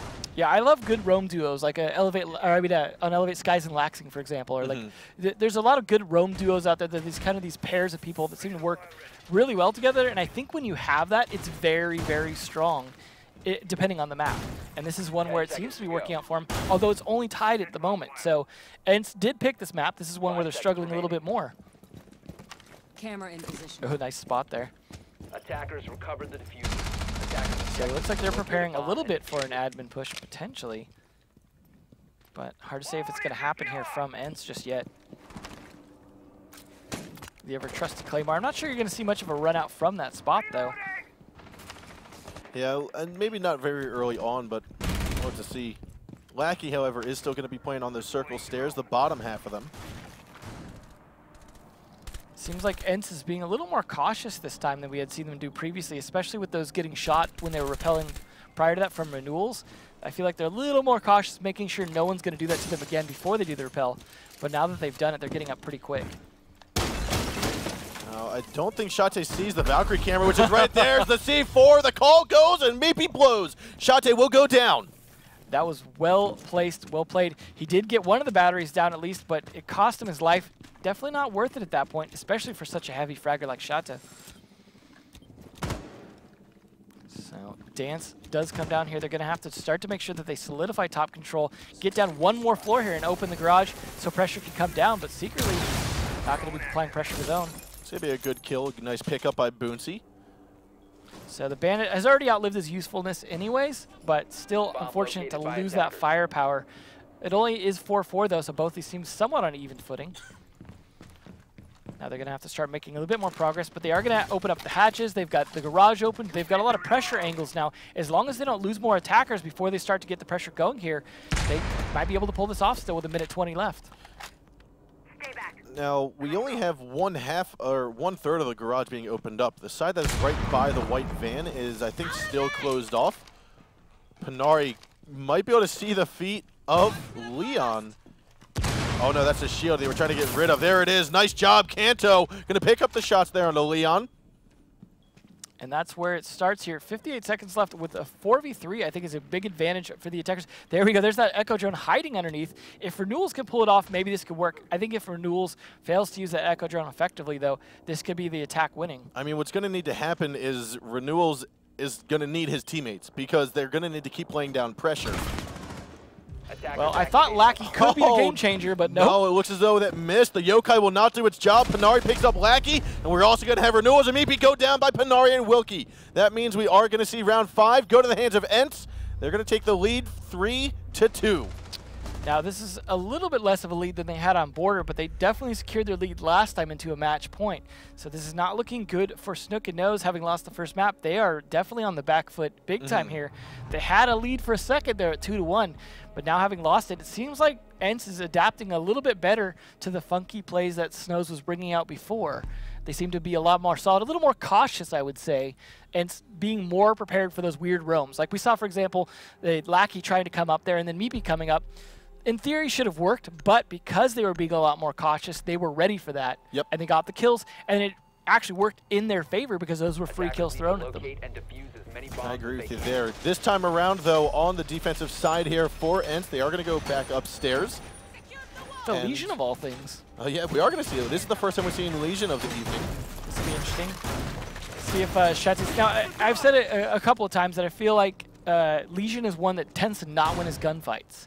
If anyone is going to bring a good gunfight from Legion, I expect Shate to. Yes. So I'm curious to see if he's going to get at least one kill this round or just be a bit more of a trap operator on site. This is one where we have seen a lot of roam duos between Legion and Ella, and it looks like that might be what Shate is doing, although I prefer the Kanto and Wilkie roam duo so far. Nice little trap there for the bathroom. Not sure what he's going to do with that, but that's some good intel, at the very least, if he's paying attention to the icons. Kanto going to be the one to peak this round. Interesting choice. He's trying to spot a shot onto the northwest spawn of Console, and he won't see anyone. Pressure, and he's wondering why the bottom of that half of that door is missing. I think so that they can easily see if there's going to be a Claymore placed down so that they don't necessarily have to tear open the door. They can go for that Claymore kill first. Absolutely, that worked out previously for Wilkie. So it seems like a good idea. We are seeing some of this IQ play from Leon, trying to find some of these cameras, at least potentially in theory, but there's no cameras, so not going to do him a whole lot of good on the outside. Now into Pianos, where Secretly is going to go to start. He's going to terrorize some of the bottom floor of that corner office, I would assume. We'll have to see where he goes from now. Might step on that goo mine if he goes for the bathroom, but Boonsy going to goo someone else with his gun. Laying down multiple ADSs here to keep a hold of the top of Yellow Stairs. That's exactly what Wilkie's plan is to do now. Oh, and Secretly there will we go. go down. Shate, he's going to say, here's one kill. And we'll stay tuned to see if he gets even more. I feel like he took a bit more damage than he usually does just because it's harder to get the kill with that gun. But hey, like I said, if anyone was going to do it with Legion, it's Shate.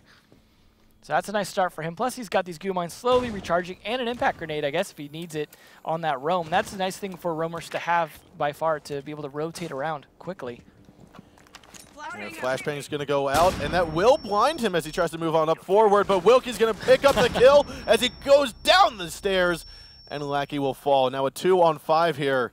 And Renewals and Leon. Last two alive. Renewals going to go up the yellow stairs from the bottom. And Leon's going to try to get in from the rappel. But you have Wilkie here. Yep. And this is going to have to be a pinch they need to execute very quickly. He's just ready for at least Leon here. Leon hopefully will be smart and hold the angle while his man pushes. But, I mean, Wilkie can just see both of them from this push here. Here it is. Here comes. He got to pre-fire this, and Leon will goes down. Wilkie goes for another, but he misses the target. He's going to hit some of that face shield, break it on up. And now it looks as though we might have some goo traps being tossed on over, trying to make it very difficult for Renewals to move in forward. He does only have about 15 health. Shate's going to go in the bathroom a little bit there, tap up and down with about 20 health to say. Yep, that's.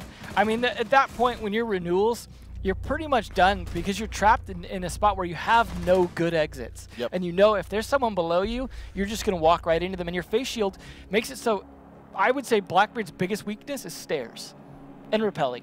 And that's where he was stuck, was on stairs. So good luck. Even that goo mine might have been enough to finish him off because he was so low in health from the fight with Wilkie. Very possible, yep.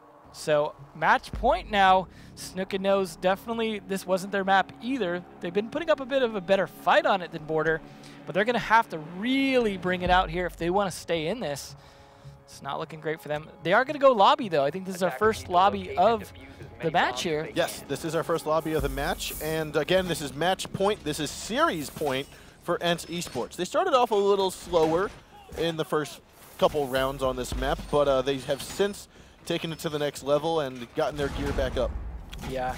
Snows hopefully have something really good in store for lobby here, because this is it for them. If they don't win this, they go back down to the losers bracket, or go down to the losers bracket and have to deal with that. Not that I don't think they will do terrible there, but it's a situation you don't want to be in against a team that you should fairly, you should know fairly well. But ENCE, again, we said, has become very, very flexible. So a lot of that knowledge kind of goes out the window.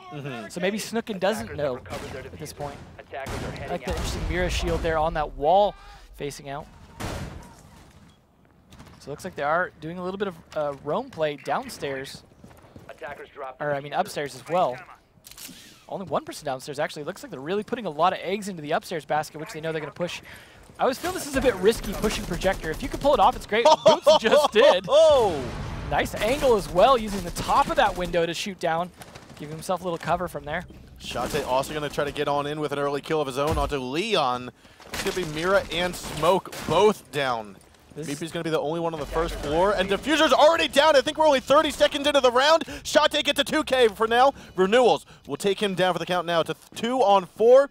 Plant has gone down, and this is spelling disaster right now for Snook and Nose.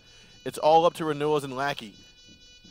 Yeah, and I mean, they've both been decent at clutches, but this is not looking like a good clutch situation for either of them with all the map control, the diffuser planted, and this. And there's going to be a nice pre-fire. No, that's going to be a trade between Kanto and Renewals. Last but not last is going to be Lackey. He's got to go on over to the diffuser site where Panari is. He's going to peek on up from the diffuser. And there's the final kill of the round. And that's going to be the final kill of the series here as ENCE wins 5-2. Well done. Got one more point than they did previously on Border, but still just a strong showing from ENCE. I was impressed because we didn't just see them dominating and like continuing to dominate. We saw them continuing to make adaptations to the way that they played, and I feel like Snook and Nose didn't seem like they had more than a couple of strategies. It felt like they had, again, like they did on Border, they were very singular floor most of the time, and it's just not working out for them outside of that. Like, they would win some of those fights, and it was great when they did that, but their defenses felt very one-dimensional on both maps. I did feel it felt one-dimensional on many different occasions, but I also felt like with that singular floor defensive hold that we see them doing from time to time, it was oftentimes the ability for them to either get a rotation around to maybe where one of their earlier teammates died. They're able to get someone back in and take that cover, take that responsibility. And so I feel like that's easier to do when you do play on the same floor as everyone else. But you're giving up that verticality. I do think what they're doing is a great idea, and I feel like if they build on top of that, we'll see some great plays in the losers bracket from Snook and Nose. Now, that is going to be the end of the series, but before we get underway, let's take a look at our highlights of this second map. And again, this is going in favor, 5-2 of ENCE. There was a great play by Wilkie taking out that Claymore before coming out, as you were discussing before about having half the door open, paying off here.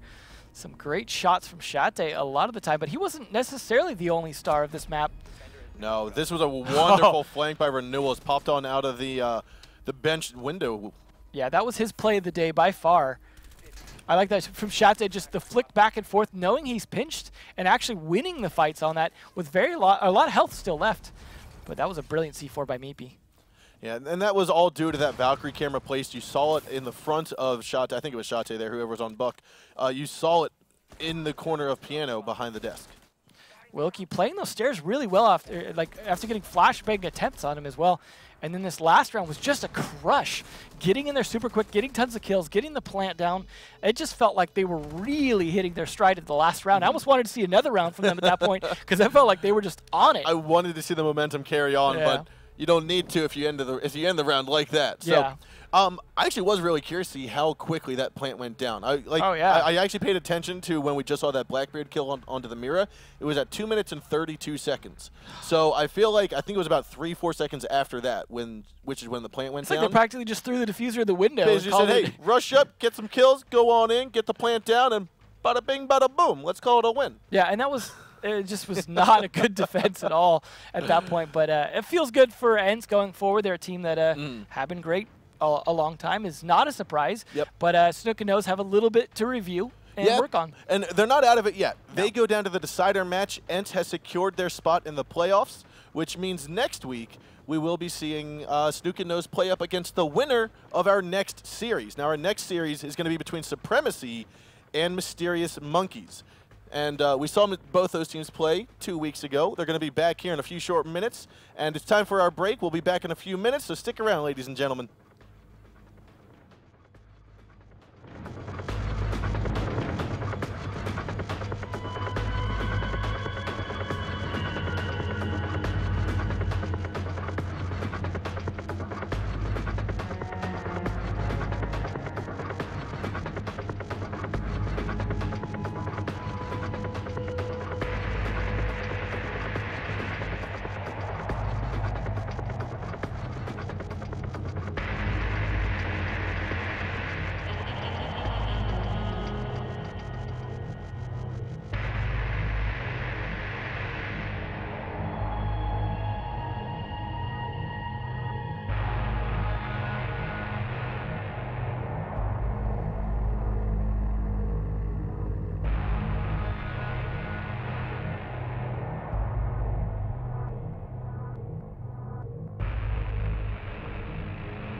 Welcome back, ladies and gentlemen, to Playday number 3 of the European Pro League for Rainbow Six Siege. My name is Sean Bloodbath Rosenbaum, and here is Devin Emzo Becker.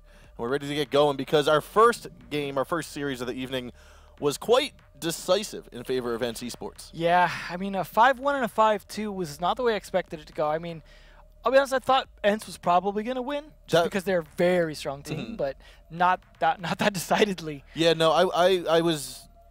If you asked me who was going to come out on top, to me it was going to be ENCE. Yeah.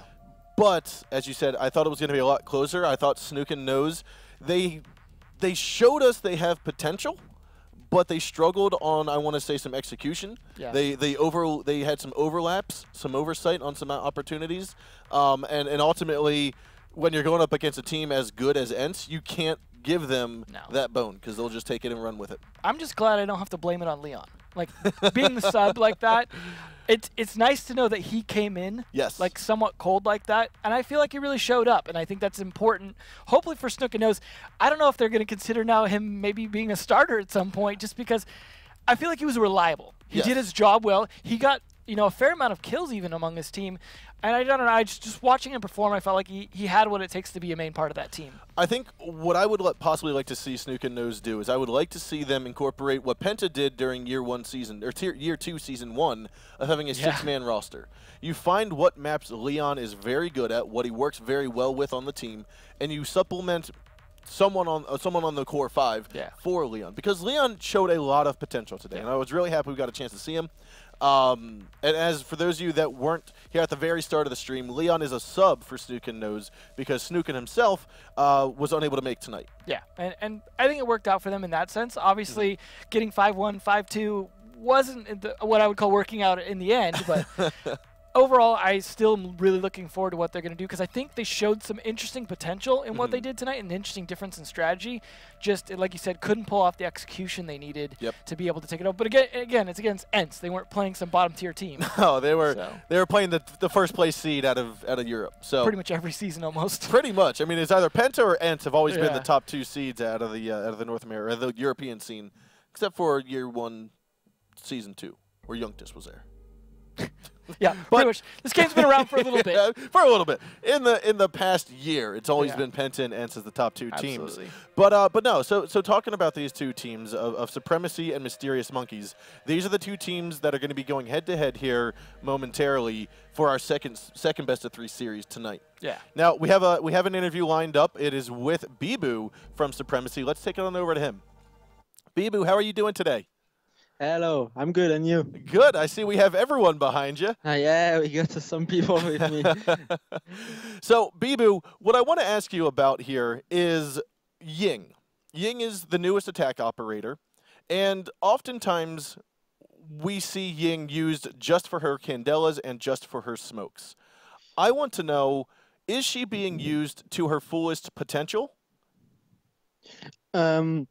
Yeah. I think she just used because the candelas and the smoke are very good now, and the smoke buff in the at the beginning of the season. But it's just for the plants, you know. They just use Ying for candela smoke and just plants in the smokes. It's maybe a little bit random, so maybe she can be useful. And she can use the candelas before for push the roamer and the guys who are very in the I don't know are very embarrassing, you know, in the roaming. Awesome. So thank you for that insight. Sorry. The next question that I have for you is, what do you think has been the greatest variation in a map, or what map has seen the greatest variation from last season in regards to strategy or bomb sites? What has been the biggest change in maps? I think the biggest change is maybe Oregon with a lot of Ying, and maybe Border too with a lot of a new bomb site, you know, like in the downstairs and with bathroom and terrors and in detention. So yes, Border and Oregon for me. Okay, awesome. Thank you for that insight. Is there anything you would like to say before we end the interview?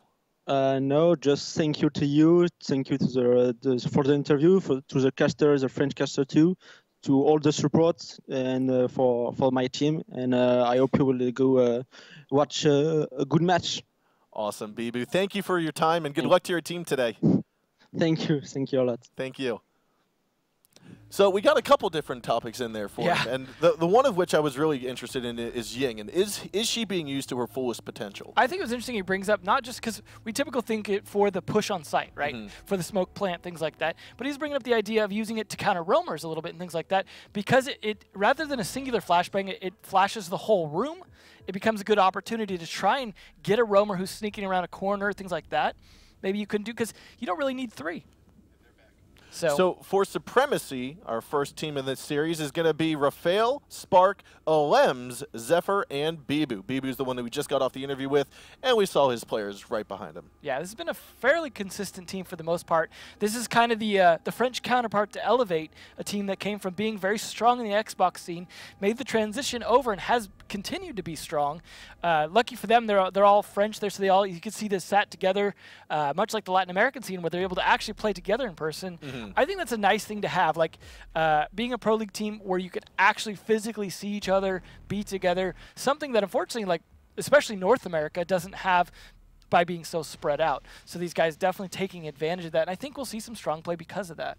Yeah, I feel as though some of the benefits of being in a gaming house or playing together, whether or not it's in a quote-unquote gaming house, is the fact that you do build up this relationship. You build up this synergy with your teammates by being around them all the time. Yeah, and I think Supremacy have shown some good strength for that. I feel like they haven't shown their true potential yet because they're still kind of transitioning over and things like that. I think they started maybe last season or the season before when they came into PC. Yeah, so they were in the Challenger League Season 1. Yeah. Season 2, they made it into the Pro League, and I remember interviewing them, I think it was last year, or last season, on the Pro League scene here, and I think it was our coach at the time. And they had said our expectation was to be just in a middle-range Challenger League for Season 1 of this year, still be in Challenger League for Season 2, and Season 3 is where they expected to be in the Pro League. They're ahead of schedule. Yeah. They have the Pro League experience from Xbox. They had the Pro League experience from PC, and I think they're ready to shine here today. Let's take a look at their opponents, Mysterious Monkeys. This is going to be their roster up now. Yeah. Speaking of a Challenger League team here, we've got Dave, Lazo, Docker, Rips, and Bali. Dave actually coming in place of, it was a Vale, I believe is his name, today. I think Dave might have been on the roster previously, but hadn't played any of the games. Maybe he has a 6th player there. But we'll see. Again, we saw earlier a sub play doing a great job. So I don't expect Dave to do any less here on this team. But they have been a fairly strong team coming out of Challenger League, previously known as My Revenge. That's right, and as we said, Dave is going to be the sub in for Vale today. But I think one of the things with Pro League in general is if you're a sub, you are practicing with your squad as much as possible as if you're on the main roster. Maybe more so. I would say more so because we want to learn off of scrims and so on and so forth. Because you can't basically be a quote-unquote 6th man in a scrim, but when you're dry running, when you're going through strategies, when you're helping to develop and identify different ways or different enhancements to your team's efficiency, that's where a sub can come in, give you some additional insight, and possibly a couple little hints here and there. Well, not only that, but the sub he doesn't know who he's going to replace. So he has to be a little more flexible than any of the starters because he has to be able to potentially replace anyone who might end up missing. So yeah, it's definitely a tough job, I think, and subs are a little underrated, so I'm glad we saw some good performance from one earlier today. I expect good things from Dave as well. I wish we had some stats for him, but since he hasn't played yet. But this is only their second match, right? So, you know, he hasn't had a chance to. If he didn't play the last match, then we're not going to have stats on him yet. And who knows, whether they stay in this or not, we'll see if we have stats for him going forward outside of this match. But overall, I think this is a pretty strong team coming out of nowhere. It might be a team that maybe, like Supremacy, doesn't win their first time in, but I think they've made a strong showing so far. So yeah, no, I feel like Mysterious Monkeys, they have a lot to prove still. They have a lot of hurdles to overcome. When they played ENCE 2 weeks ago, they only took off 1 round. It was an 11-round series in favor of ENCE. To be fair, S-Nose only took off 3. So that's a huge thing. Like, when you're going up against ENCE, like, if you take off even 1 round, you're still going to feel good at that point. Now, we're going to move into our map bans here between Mysterious Monkeys and Supremacy. Mysterious Monkeys going to ban first, Supremacy second, and we'll figure out what those final 3 maps are going to be here momentarily. Now, with Mysterious Monkeys, to me, it's a little bit of an unknown factor because we haven't gotten a chance to see as much of a playstyle from them with regards to their map picks, with regards to what they favor, what they don't favor, and their playstyle in general. Yeah, I mean, at least we know both teams don't really want to go to Clubhouse for the most part, so that's probably off the board, but it's surprising to see Consulate go early. I mean, it'd be nice to see Coastline or something come out, but I don't think either of these teams are really that interested in that either. Like you said, Mysterious Monkeys, we don't have a huge history of like what they like to pick. Although, to be fair, every season is different with the new operators. It tends to change things up. Unfortunately, Coastline going off early. Cafe and Bank as well, so it's definitely going to be a bit of a mix-up this time. I'm curious to see if we'll see Skyscraper, but... See, I have a feeling we will likely see Border and Oregon. Yeah. And those are the two maps that Bibu had picked out in the interview as having the most change done to them. And I feel like that change that's happening is a positive change on those maps. It's allowing for more development, allowing for some greater in-depth strategies, some more coherent strategies on both attack and defense. Well, I want to see Supremacy execute on those things so we can see a demonstration. I want to see it as well. Chalet will be our third map. Border, Chalet, Oregon as the final 3 maps here. So this season has, you know, it's a bit different than last season, but much like every other season, there tends to be certain maps that are very popular. So obviously we've seen a lot of Oregon, especially. Border and Chalet, I feel like, has made more of a comeback this season than last season. I don't have the hard stats, but I do think it's been interesting to see it come in. I don't know if it's really worked out as well for the people that have picked it all the time, but it's interesting to see, and I like the constant rotation of map preferences. I feel as though, like you said, we are seeing more Chalet. I'd say it's in the top 4 picked maps now instead of in the bottom 3-4 maps. Yeah.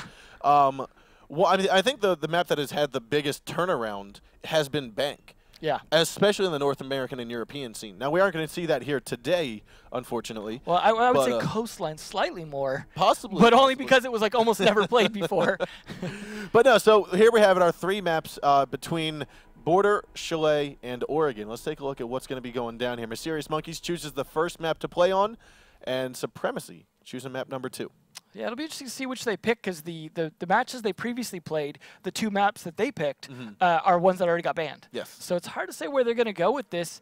I mean, it seemed like there might have been some hesitant bans in there and that they weren't exactly sure what they wanted to end up on, but we haven't seen necessarily them play these maps. So Mysterious Monkeys, again, looking at Border, Oregon, Chalet, I'm having a feeling that Border's going to get picked just because it does seem to be the one that is, hey, we can create a lot of different strategies. I mean, you saw Supremacy mentioned, Bibu had mentioned, we're seeing these additional bomb sites, downstairs tellers being chosen. We're seeing the inspections lounge being chosen. So I feel like Mysterious Monkeys might be leaning towards that. I think, and then maybe Oregon for Supremacy, just because it's more of a standard map that everyone knows pretty well. Yes. So I would think it would go that way, and so far it is. Mysterious Monkeys taking Border now. It's one they played previously, or at least were in the pick. I don't think they actually made it to that. It might have been 3rd map, but they were interested in playing it. So it's a map they do have strategies on. So I'm no surprise picking it there. Yep. Curious to see if Supremacy will go with Oregon or not. So Oregon and Chalet going to be the next map here, one or the other. I'm going to go with Oregon just for the fact that's Bibu's second pick when we talked about what maps have seen the most change. I think it fits well with the Ying type style play, which we might be seeing here from Supremacy. There we go. So there it is, the Oregon pick. Chalet is the decider match in this best-of-3 series, and ultimately, I'm looking forward to getting this to the 3rd and final map. I hope it makes it that far. Again, I would like to see how people use Chalet. I feel like it's still like really feeling itself out right now. I don't feel like we've seen a dominant strategy with the new meta on Chalet yet, but we haven't always made it to Chalet as well when it's been the 3rd map like this. And that's an interesting decider because it really is determined by who's the best prepared for that map with the new meta or the current meta, because it's not played the same way it used to be. But we also haven't seen a lot of bar gaming people trying that as much. I mean, it's something we really bring up haven't. because it's one of those ones that's like, that is a viable 3rd spot. It tends to work most of the time when people play it, but it's always this kind of one-off. Yes. It's rarely like the people's secondary. It doesn't, it's not made itself into the core, this is a, we can go to any 3 of the bomb sites on Chalet and make it work. It hasn't made it to that status yet. We're talking about the bar and gaming room. And I want to understand why. Because we've seen some very competent top 4 holds in library that'll allow the defenders to stay inside a bar uncontested.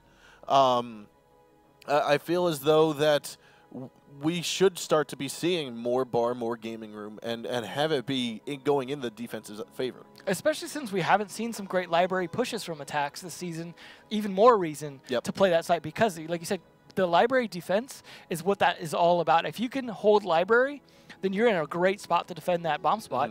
And now with the new operators, I mean, yeah, perhaps like you could throw a Candela in that room and that can make things more difficult, but I don't think the new operators have really changed how that site's played all that much, other than being more in defenders' favor, because you're going to have that Ella roam, for example, really helping control the rest of the map from that pinch on library. And in all honesty, I feel as though with the introduction of Ying, I would say that the Candelas are more useful on a either basement hold or a kitchen and trophy hold, because you can use that Candela as a fuse charge for when you want to bust your way in. You can place it on the ground, have it blow up into the floor below you. Whereas if you're going for that bar gaming room, the Candela is not going to be overly useful to take over library, because you're going to have your ADSs. You're going to have lots of different bookshelves that you can hide they're all behind. sight blockers that are going to make it so the Candela doesn't blind you. So I feel as though that if we are starting to see more of a Ying meta pop up on Chalet, we will likely start seeing more barring gaming.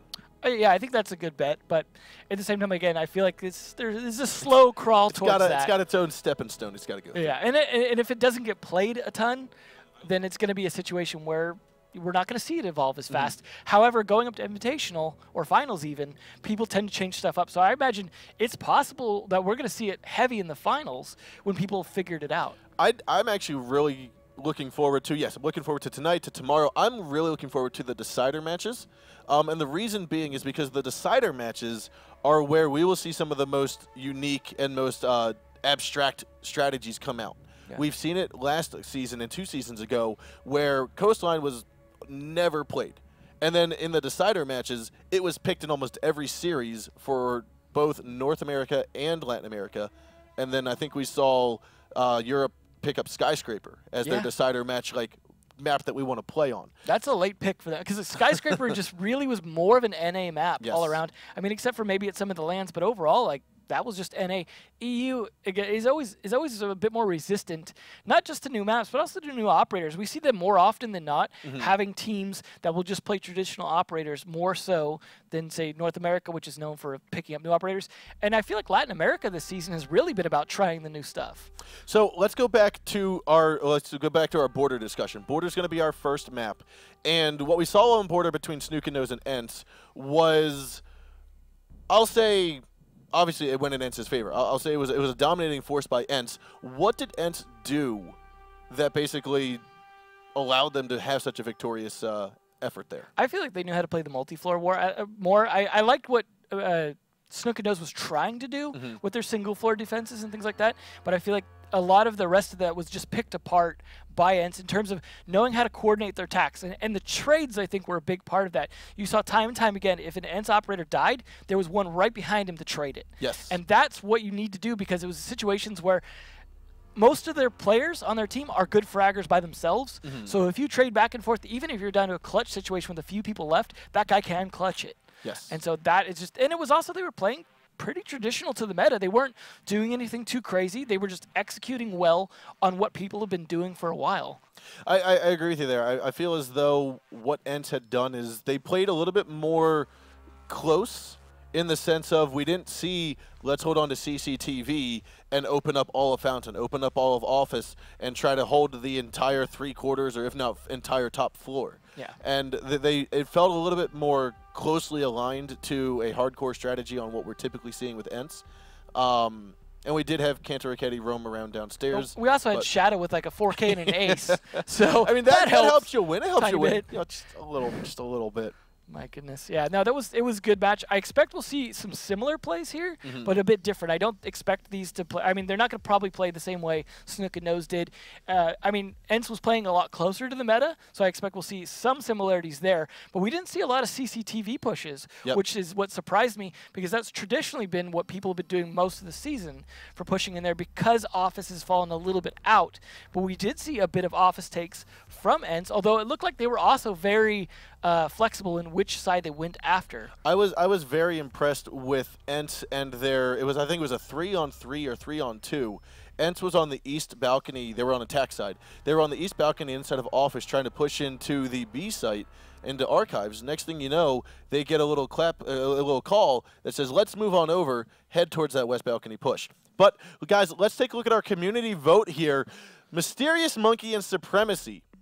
This is what you guys are predicting the outcome will be, or what the chances are for the outcome being in favor of one team or the other. And 81% for Supremacy, 19% for Mysterious Monkeys is quite a lopsided vote, we'll say.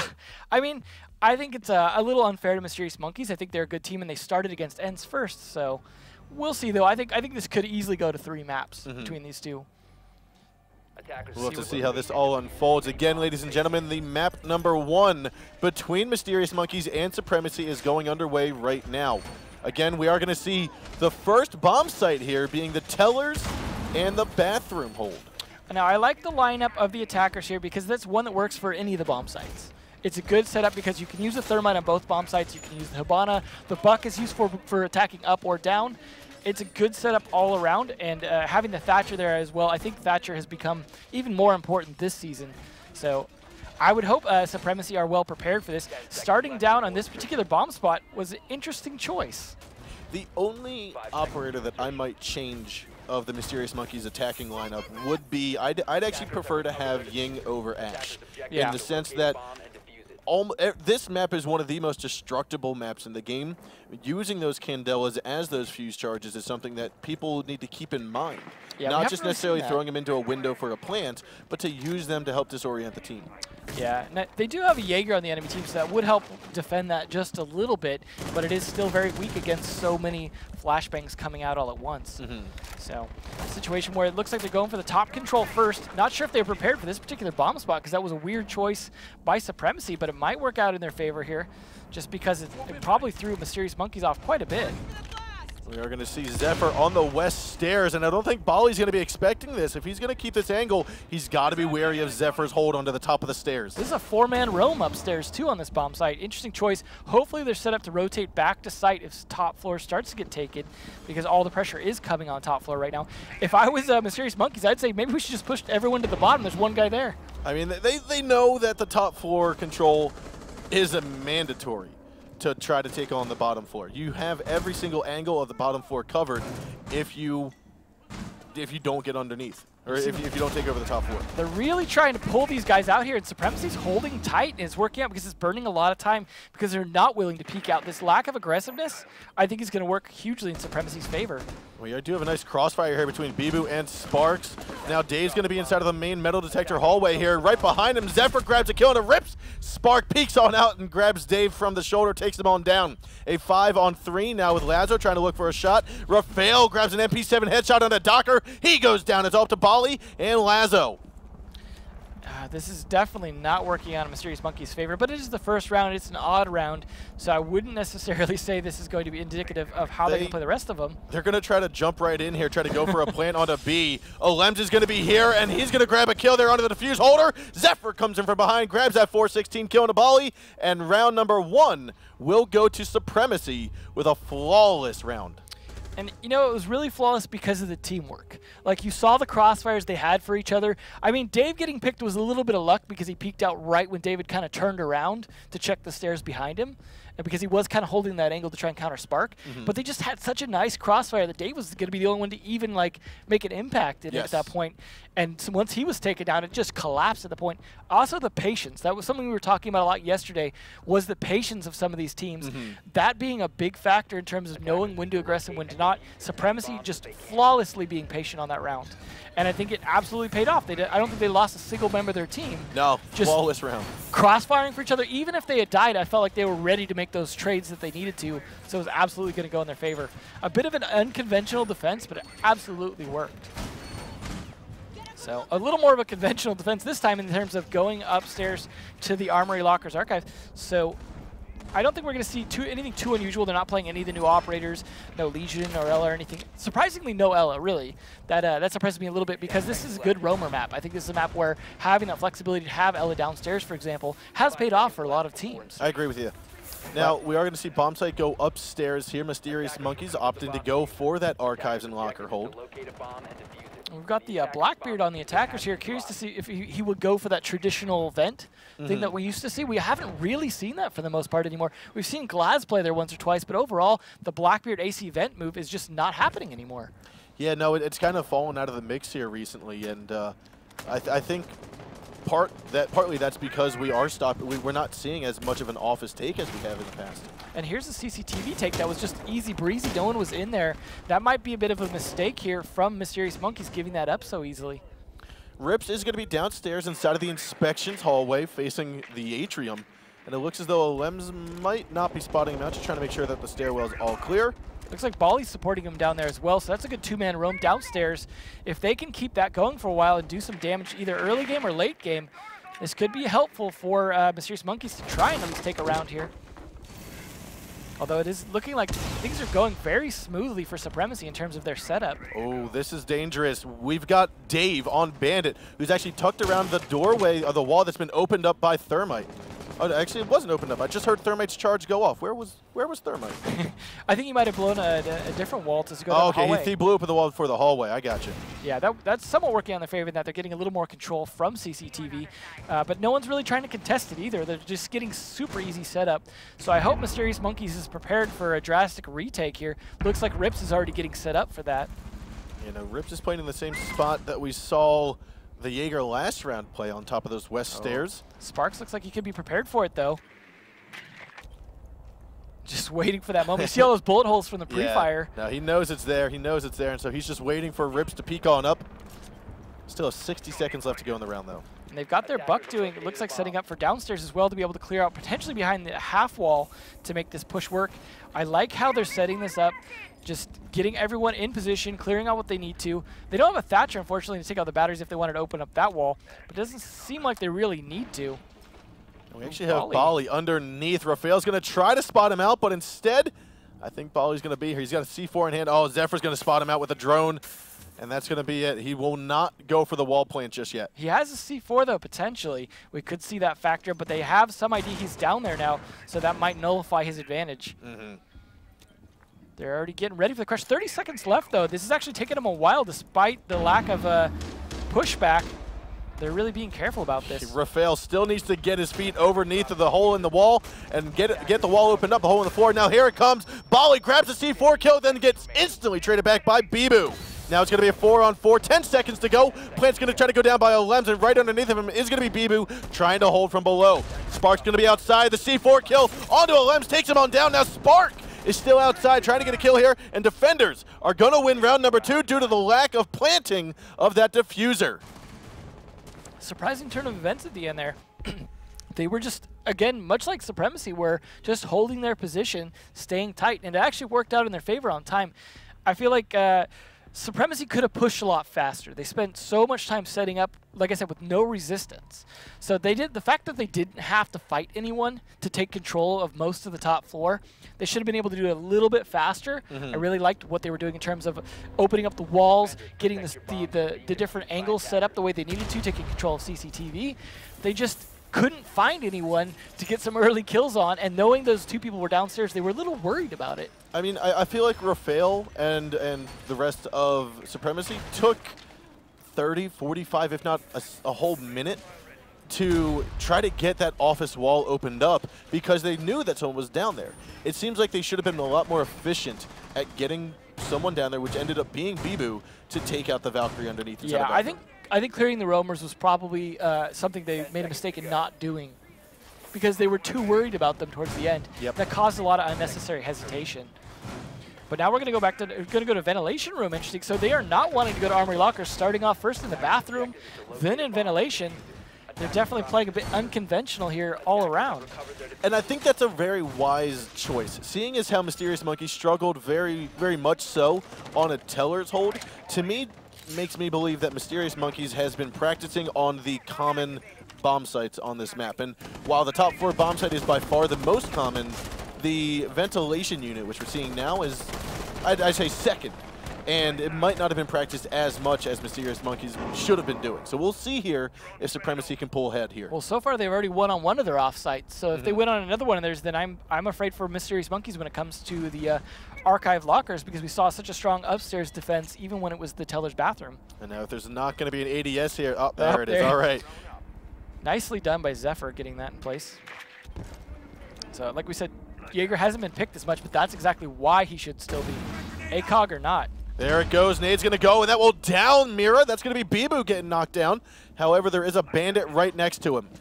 Spark almost baiting him at this point, just waiting for a second, making sure that no one's going to come follow that up. But they, like we said before, don't know they made that injure, so that might have just not got them anything other than 50 health off. Yeah, there is no downed or point indicator in the Pro League setting, so you don't know that that nade downed Bibu.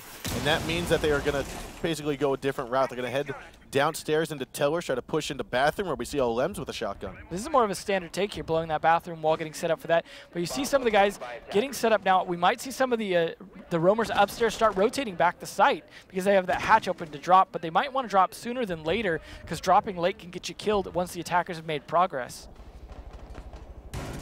They're going to have Bali trying to decide which door, which wall to open up. And Rips, sorry, not Rips, that's Bali, actually sees that the whole of the castle, there's been punch holes in the castle barricade, so it's probably just a 1-2 hit away. He's got to be careful of that flank later on in the round. Yeah, Castle, pretty much this is the time he gets picked. So, Lem's going to grab a shotgun on a Docker as they weren't expecting it. I like how that almost that pre-planted smoke setup is like a little bit of a distraction there, so they couldn't follow up on him. Now 40 seconds left to go on the board. Lazo's going to come on down right next to Bali. Bibu's going to be tucked away inside of the servers. Looks as though we may have a spot out here. Rip's going to move in forward. Alem still inside of the bathroom, sees his head from the bathroom stall, and there's going to be taken off. Rips grabs one and instantly traded back by Bibu. The flash comes out for Zephyr as he grabs a kill onto Bali, and Spark picks up a refrag onto Lazo. Spark gets the final kill, and that's going to be, I think, a 3K, if not 2K, for Spark this round onto Dave. I feel like they were nicely set up to come back to site. You saw them using the stairs instead of just dropping hatches and stuff. That is definitely about timing. Like those guys coming back to site from the roam made all the difference because the site players were getting really pressured there towards the end because the attackers had managed to get into the bottom floor, open it up pretty easily without a lot of resistance, without fighting too much of the top floor. But at the end of the day, it didn't work out for them because the roamers were ready to do the retake they needed to do. And now we'll see how Mysterious Monkey sets up to defend that same ventilation room. It might work out for them. I mean, they were able to successfully defend the top floor, but that was more due to time rather than frags. Hopefully they'll be able to pull off the same amount of delays they were able to before, see if they have that patience and that hold.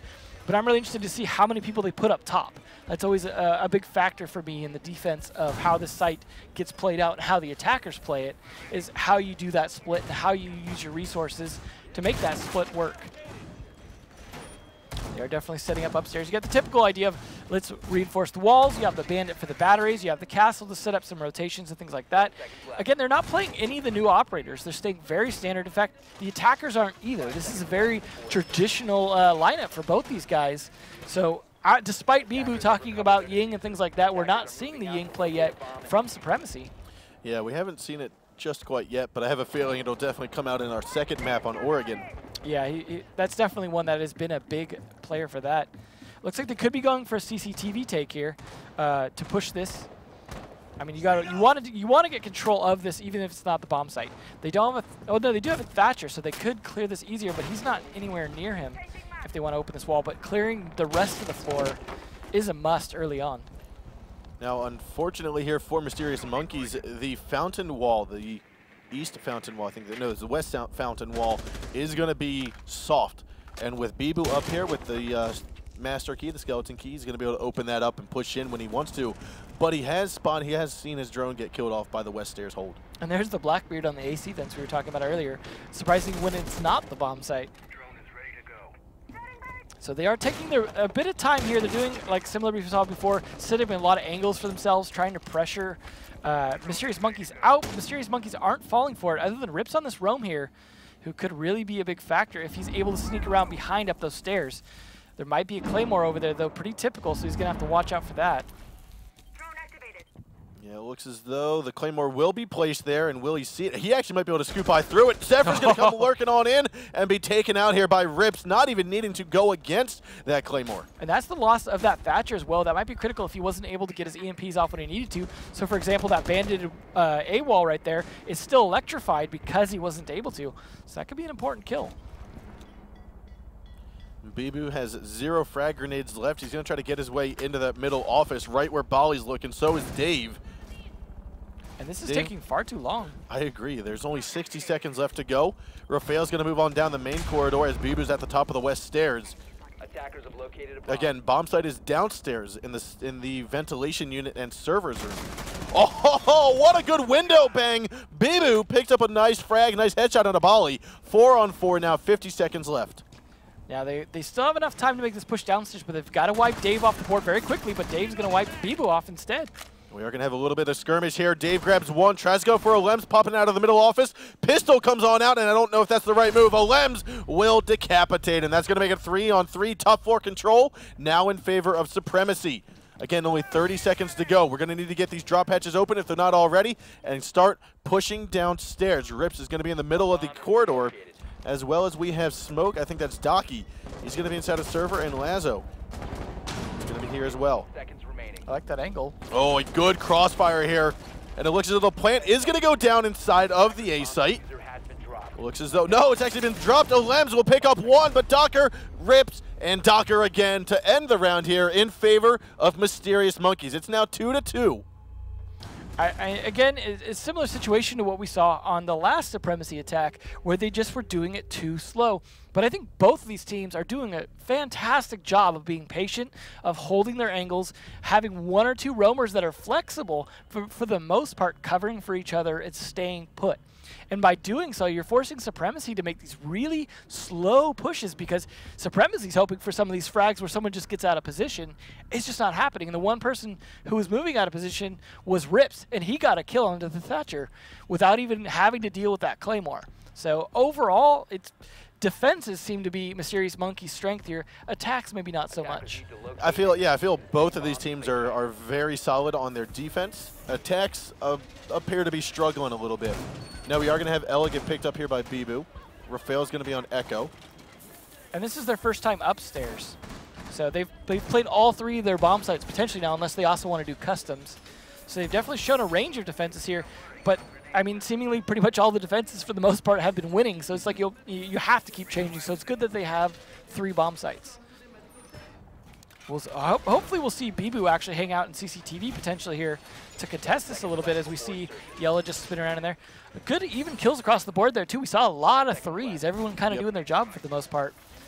A little bit less on Mysterious Monkeys, but interested to see where this Echo gets played. Looks like he might be setting up in the office potentially. Not sure where that Yokai drone is going to be placed. I like that they did reinforce all that wall, though, so that he can sit there safely, provided Habana doesn't come over and open that up. So, I mean, if they're going to place 3 reinforcements there, okay, they're not going for much of a CCTV room hold. I mean, as I say that, they don't have many reinforcements there, so it looks like they're going to just try to hard hold this inside. You know, hopefully they have the ADSs set up from Zephyr, so they can't just get grenaded out of their positions here. But drones are going to come in easily and spot them, I would think, but they might get shot down quickly. Having 2 people in here is great, because one person can shoot the drone so that only one person is spotted, and they think there's only one to attack, which is, I think, what just happened.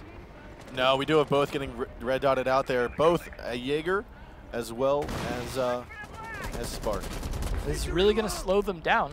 Lazo are taking a significant amount of damage. Face shield's only going to save you for so long. I like this here, this spot from Rafael. He's up on top of the desk. We saw him clearing it out earlier, and this is to get that angle that he's trying to challenge the Blackbeard on.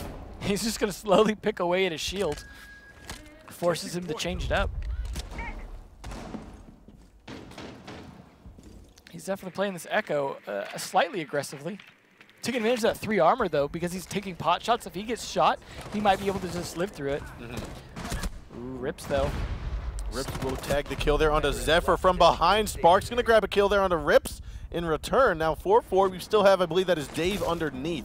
trying to open up the floor as Spark tries to dance around here by the half wall. Now, Bibu still has control of CCTV, though, so even if they get Spark off of here, they're still going to have to contest with him, and he's already contesting just fine on his own. Wonderful job. Nice crossfire as Lazo gets taken out. Lems will grab a frag onto Bali, making a 4-on-2 here in favor of Supremacy. It's all to Dave and Docker. Docker gets removed, and now it's all here Dave underneath as Spark was also taken out here. So Dave's definitely in a tough situation. They kind of know where he's at this point, and he's going to have to rotate up at some point because he can't just magically appear upstairs. And they're going to be trying to look for these angles on the stairs, on the walkway outside. There's 3 of them to watch for him, too, so chances of getting a good approach at this point. He's trying to bait them out to have some, like, make them think he's over on one side so he can approach on the other, because otherwise they could just hold angles on him. This is going to be likely to be round done. Bibu saw the wire, waiting for the jump in, hops on with one of his LMIs, gets him, and it looks as though he's going to try to tap just a couple shots here. 10 seconds to go with 3-man to 1. Dave's got to clutch it here, and it looks as though it won't go in his favor here. Just some shots going back and forth. Bibu comes out on top. Round 5, going to the hands of Supremacy. They're up 3-2. So I'm not 100% on it, but it feels like they've defended all 3 bomb sites successfully. So Supremacy, I mean, both teams being defensive heavy here. So I feel like if one of these teams can really start bringing it on attack, we'll see that team come out ahead. Obviously, Supremacy ahead at the moment, but it has been very back and forth between these teams. So it's hard to say who will make it there. But I like that this time. So we were talking about before how Supremacy was very almost static and holding their angles and things like that. Yes. That round, I felt they were a lot more peak happy because they set up the right angles. And I feel like that's definitely something that could work in Mysterious Monkey's favor as well, but I don't think we'll see that from them just yet. However, we're going to see Zephyr on the glass. Zephyr is a great glass. As we've talked about before, I think this could go very well for them to maybe change it up and win their first attack round here. I think with the way the rounds are ending here, always in favor of the defenders, that the team to pull out ahead is going to be the team that can basically secure that first attack round. Yeah, that's why I like the Zephyr change to Glaz, because we've seen him be pretty successful with it in the past. So if he can get a kill or 2, I can see the swinging in the favor of Supremacy. That being said, it doesn't look like Mysterious Monkeys are doing anything all that different in terms of how they're setting up. I like the little holes there, give them a little bit of access. They have been good on the C4s, so that is something that's been working a little bit in their favor. Now, those holes that we just saw Lazo making were the same holes that made Rafael double-think his placement onto that wall. Those thermite charges onto the wall last time they were up here. And this is where they need to clear that bottom floor like they didn't last time, and that kind of bit them in the butt at the end where they just weren't prepared to deal with both the roamers and the people still on site. So hopefully they spend a bit more time clearing those roamers, or at least forcing them out of their good positions so they can feel a little more secure on their top pressure. Bibu looks like he's doing exactly that, getting some idea where they're at before he pushes in here. So this could go, again, in Supremacy's favor if they play this correctly. It looks like they're making the adaptations they need to. Rips was spotted out inside of servers by Bibu. Oh, I was going to say, but he's the 3-speed that could get away, but Bibu followed it up with the drone and actually has some idea where he's going. Looks like he's ready for this. This is going to be definitely a fight between these two, depending on who's the least patient. And here we have it, Rips. What you saw Rips do there was break that glass either to bait out Bibu or at least make it that if he wants to vault in, it's going to be a little bit more quiet. And he can use even that metal detector as a little bit of bait as well if he wanted to, but it is risky to do so if Bibu's, because they're both 3-speeds there. They both have the ability to fast peek each other, but Bibu just double checking and having some idea where to pressure from. Push is finally going to come in. He's now able to get enough intel. Rip's actually going to go down on through the hall. I don't know if Bibu's going to be expecting this hard corner because he thinks he moved to the left. This is definitely a contest here. The problem is this is burning up a lot of time. Hopefully the rest of the team's getting their position setups, or this could really work in Mysterious Monkey's favor, as burning time has worked for them. Doesn't feel like they are, because you still have Spark underneath. We don't have Glaz on the top floor just yet. And there it is. Oh. Rip's going to try to challenge Bibu. Bibu swaps on around with a flick of the wrist. He'll take down Rips. Now a 4-on-5 here. And we are going to see Bibu again trying to move on over to the west stairwell. Spark picks up a frag on a Lazo from below. That's going to be the Mira down. Docker in an interesting position as well, holding that east stairwell. Finally going to rotate back up. He could be a thorn in their side, but now he's not on site to help delay them with those smoke canisters. He could actually get trapped over here because he gave away his position just a little bit. I think that's pretty much what's going to happen. We are going to have, I think that is Olems inside of the break room. He's on his drone. He's got it. He's going to make sure that Docker can't get back to site. So that means there's only 2 members left. It's going to be Bollies and David. I think Bollies underneath as well. I don't even think he's on site. No, he is underneath, right where the Jaeger got down. That's Rips. Supremacy just walks right. Just going to be able to walk right into site and take Dave down here if they can collapse on it fast enough. He's got a little bit of electric going for him. Bibu, he's going to try to rappel upside down onto the windowsill. Go for Dave, grabs the kill. Dave did pick up the shots onto Olems. A 4-on-1. Diffuser is in the hands of Rafael. Plant goes down. Now Zephyr's got to turn around because Bali is here. Looks into the window, goes for the kill, but misses. Bali now comes out on top. He grabs 1. Can he grab 2 under Rafael? And is not quite sure. He's got 1 health and a dream. 3-on-1. Rafael's moved on over to the window. Pulled out the pistol. And it is going to be likely here in favor of Supremacy. The first attack round to be won here, but in this series. Time's definitely burning down. Even if he could get these kills, might not be able to make it to the diffuser in time. Definitely a bit of a struggle here. Has his C4 left, but... Bibu saw it. He had the mirror window fully intact, had the upper hand, the advantage. And you guys, you just got, hey, saw ya. Bye. Thanks for putting that window up. Yeah, nice window there. Yeah, so windows were definitely something Bibu worked well. I liked how when he was on the window fighting, trying to get some pressure into the site, he rotated like upside down, changed his angle, and you saw the attempt to peek him, and he was ready at a different angle, took complete advantage of it. So some smart plays there. So first attack round going over to them, that brings it to match point. They're going back to Teller's bathroom again. So if they can win this defense as well they have, this should be interesting. I'm curious to see if they're going to go for that super heavy top floor defense in this game. Last time they brought 4 people upstairs and just decimated Mysterious Monkeys as they tried to come in. If they do the same thing again and get away with it, or even if they delay long enough to win off time, that's it for this map. And Mysterious Monkeys going to have a bit of an uphill battle next map. Now we are going to have Mysterious Monkeys bring in the same set of 5 operators they did the first time that the bombs were stationed down here inside of Tellers and bathroom. Yeah. Nothing went their way. Nothing worked out for them that first round. It was a flawless victory for round number 1 in favor of Supremacy. They're looking to set this up very similarly. I mean, I imagine it caught them off guard the first time. This time, hopefully, they're prepared for it a little bit better, ready to maybe do some more attacking from the outside, set up a little bit better. Spark also doing some nice setting up himself. We have yet to see a single new operator, I believe, this entire match. No, we have seen Ella. Just Ella once, probably. Yeah, it's just been rare how little they've been playing the new operators, but it seems to be working out at least for Supremacy.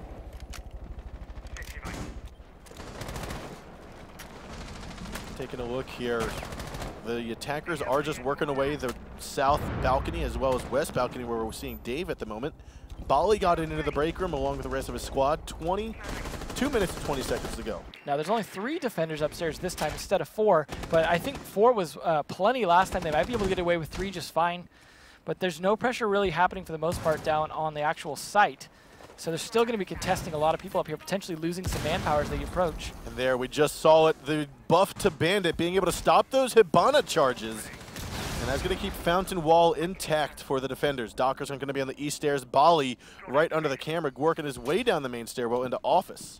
They're still doing okay on time here, especially if they could take Rafael down. Rafael doing a leap of faith over the half wall. He knows that Bali has his number, basically. He's going to scoot on over, goes for a little drop shot. He's gotten himself back into position behind the sandwich wall. Well, Dave definitely knows it if Bali didn't already. It's like he's set up to be able to Bandit trick it again. He's really persistent. Look at that. Bandit doing massive work here. Dave does pick up the first frag of the round. They want to spark. 1:15 to go here as Bali moves on over to Archives. Rafael's definitely doing a good job delaying them as much as possible here, but unfortunately, that's the end of him. Nice shot there by Docker. Bibu's going to sweep on in, pick up a frag on a Dave as it turns to a 3-on-4, and Bali gets another one. No, that's Rips coming in from the side, and Bibu goes down. Zephyr gets a refrag on a Rips from the west stairwell. 3-on-2 now with 50 seconds remains. I like the Zephyr rotated back to the side, but it's interesting that Olems is actually going to rotate up. We have a roaming Mira right now. This is going to catch them by surprise. Definitely. Oh, he gets one. The headshot there on a Docker. He's now going to go back down the stairs, try to get back on his site. 40 seconds ago, he's caused enough of a distraction. And he's actually going to stay right here. He picks up another. The roaming mirror strategy is back in. And can he get a third? No. Bali peeks up on over the banister. And we are going to see this go down to a 1-1, 25 seconds to go. Bali's going to try to hop in through the window of tellers. And inside of servers is where we are going to see Zephyr. 10 to 20 seconds here coming out in this 1v1.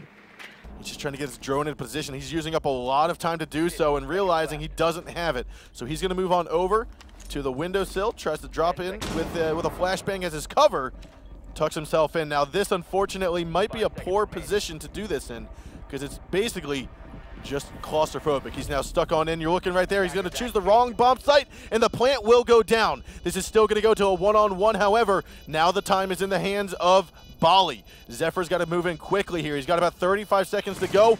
Oh, Bali gave away his position. Zephyr's going to move on over. There's a soft wall. He could go for the challenge. Saw the tip of the gun. He grabs the headshot there, and Zephyr will get this clutch, and Supremacy will win this map 5-2. Nicely done by Supremacy. That was, I really felt like that could have gone either way at the end there. I felt like there was a strong chance he got the plant down. He was in a decent position, but unfortunately he also had very low mobility. He did manage to sneak around to another position, which was good, but it was one where he was actually more exposed than he would have liked. His gun sticking out made it easy for Zephyr to pre-fire that. But nicely done. I gave a lot of credit to LMs for sure on that round. Yeah, LMs did wonders on that round. Bibu, though, altogether dropping around 9 frags. LMs with 8 for Supremacy. Very good job on border for that team. Yeah, Rafael might not have gotten a lot of kills there, but he was certainly doing some work with those windows, delaying for so long. He didn't need to get kills there. He just did his job, burning time, so they were desperate at the end. Yes. Yeah. Now, let's take a look at some of the highlights here that went in favor of Supremacy on border. We saw Supremacy start off with a very definitive and decisive victory on that round number 1. They chose to go inside of the tellers. They ultimately had a flawless round there, and that's ultimately where they also won. When they defended it twice, too, yeah. So they defended, I think, all 3 bomb sites successfully, showed that there's great ways to play it. Definitely some different play, I think, from them. I think Dave was a good player a lot of the time. We were a little concerned about him as a sub. But much like Leon, I think he did a pretty good job, for the most part, holding his own. Yeah, I did not see the missing straw on Mysterious Monkeys be Dave. I didn't notice that the reason they lost was because of Dave. The reason they lost is because Supremacy was on top of their game today. Absolutely. I don't feel like Mysterious Monkeys was necessarily performing poorly. I saw some great execution, especially on defense from them. They just couldn't crack the attack. Agreed. And that's really what it came down to, is you have to be able to win both sides or you're not going to take the map. Yes. So our second map of this series is going to be on Oregon, and this is a map that we generally see 2 primary bomb sites, downstairs and on the top floor. We have seen from time to time the Red Tower hold. And judging by Supremacy's, we'll call it, use of multiple quote-unquote uncommon bomb sites on border, I think we're likely to see a Red Tower hold. I could see that from them. I'd like to, at least. I would like to as well. I think the knowledge of the Red Tower hold stems from their Xbox days. Talking about Xbox, and when Xbox was in the Pro League year 1, season 1, or year 1 just throughout the 3 seasons, there was a lot of attempts to go to different bomb sites that PC didn't have. We saw Red Tower in Oregon. We saw Bar and Gaming formulate on Xbox before on PC. So I feel like Supremacy being a part of that world where they take additional bomb sites, more so than original PC players, I feel like they're going to be ones to adapt these newer bomb sites, these different bomb sites, and formulate them. I think that makes a lot of sense, especially for a team like Supremacy, as you said, with their background. I would love to see people figure out Kitchen as well. Yes. As a whole, I know that there was some experimenting with it in the past. I remember talking to Fox a long time ago that they just had some really great ideas on how to defend Kitchen. Ultimately, it didn't work out, but I know that there's people thinking about it, wanting to figure out, because Tower is one that's like considered throwaway a lot of times. People can win it, but it's rare. Last time we saw it won by Zig with just that crazy play. That was a rare occurrence. Oregon. Yeah. Jeez Louise. Some of that was due to Zig's play. Some of that was due to mistakes on the attack as well. So it is a very iffy bomb site to pick. But I definitely think we're going to see a lot of Laundry, a lot of dorms. Laundry has kind of been coming back more in favor, but has also been problematic because of the Ying plays, which I imagine we'll see Supremacy. I want to see how Supremacy defends against it, but we are going to head into the game, ladies and gentlemen. Here we go. Map number 2, Supremacy on attack, Mysterious Monkeys on defense. So I wonder if they know that they're going to be attacking downstairs or upstairs, because they have the Ying. like they would for going attacking downstairs. Not that it's not useful at all. Like, it's definitely useful for attacking, for example, the A plant here on the dorms. They also brought the Glaz, which Zephyr will use quite well to take this particular site. So I think their setup works fine for whatever they were going to do. But traditional operators here for Mysterious Monkeys again. Like the setup here for that camera so you can see both rooms. Stuff like that is nice to see in terms of using that deagle power to really open up the holes you need to get a lot of different angles from those black eye cameras. Now, I know that Ying devices can go from a floor into a bottom room if the floor is wood and soft. Can it go through a castle barricade? Because it doesn't have that needle pierce that the fuse charge has. That's a good question. I would don't imagine think so, it can. but yeah. Good. Another good thing to test, right? Find out. Something Yeah, to a experiment part of me with. feels that it can't because I think that's one of the reasons why they have that delay where you can roll it under a castle barricade. That's a good as point. opposed to actually fusing onto it. Yeah, it'll be interesting to see though. Hopefully someone tries so we can see what happens. But they're definitely, in the meantime, being a bit cautious here. I like the Claymore placements, everything. Taking the west side, I think, is always a good idea. Just taking west side control. You want that small tower to be in your favor. Setting up that Claymore there helps keep it in their favor so no one rotates around on them from behind. Zephyr playing a bit of a long game here. But I imagine he's going to come help put, oh, caught that. Going to help put some pressure on the A window when he gets set up. We got Bali downstairs, though, on the roam, it looks like. Rips as well playing that long game as the Jaeger down in the basement, ready to come up the stairs if someone tries to push lobby. No one really doing so just yet. Could they be? Oh, I thought maybe for a second there they might try a master bedroom take. We don't even see master bedroom takes anymore. We don't see many of them, no. But instead, we are going to see Supremacy work their way. This actually could be a master. Bibu, however, might have been a grenade, might have fallen off the roof. I think he fell off the roof here. Unfortunate, but he's going to get that 50% health back. Not a big deal, but that does burn up a little bit of time. A minute 40 left, and not a lot's happened for the attackers yet. They haven't made much progress. This is the first round of the map, though. This is where things sometimes can be a little bit slower while they figure out how they want to deal with Mysterious Monkeys on this map.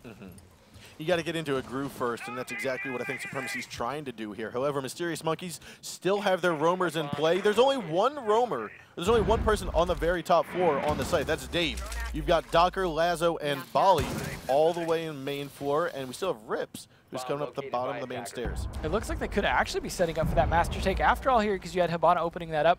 Could be just to get access to that room for Crossfire, but still nice. They've got a lot of flexibility on how they can plan here. They could still come kids window, but it doesn't look like they're really set up for that at all. So they're thinking either an A take or a bedroom push here. Now, this is going to be a bedroom push. Olems is going to move in from the closet. Rafael's actually going to hit the barbed wire. He's got diffuser. I wouldn't be surprised if we see him try to get some smoke grenades down from his teammates over to the hallway and plant in the middle of the hall here. Spark is going to grab one L85 kill onto Rips. 35 seconds left to go. They got to be wary of the attic hold, which is where Dave is right now. And there it is, middle of the hallway. Plant is going to go down here with Candelas and Smokes trying to go for the cover. 25 seconds to go, and Plant will go down to 5-on-2, 5-on-3 with Bali coming up the west stairs. Looks as though Ying will also meet her match here by Bali, picking up a 2K. Zephyr takes that DMR on a glass and smacks Lazo across the face. It's a 2-on-3 now, as we have Zephyr still trying to hold the long angle. He's all the way out here. He knows that the cover from behind, they have drones below. However, we have Docker peeking on up, and that makes it a 2-on-2. Sparker's going to be at the bottom of the west stairwells. Olem's going to be here right outside of the master door. He goes for one, pops it on down. Nice shot by Olems. Bali's going to be the last man alive, and Olems gets a 2K to take round number 1 into Supremacy's hands. There was some fantastic plays that round, both sides. Like, for example, LM's holding that attic hole right there, knowing there's someone in there, just being patient till Dave peeked out.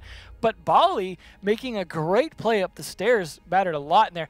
I also like the way that Zephyr threw the smokes into the A window, setting up to make it look like they were going to go for a plant there. And you saw the counter smoke get thrown out, and then they went for the plant in the bedroom instead. Great distraction because of the uncommonality of pushing master bedroom. They actually used that in their favor, and it worked out in the end, but that was close. It was very close, and I think what had happened, like you said, it was that bait. It was the bait of the smokes, which I think is the key component to that plant. That was very successful. We saw a plant very similar to that earlier during the Super Week or last week, where we were wondering why did they just plant right inside of the window way? Yeah.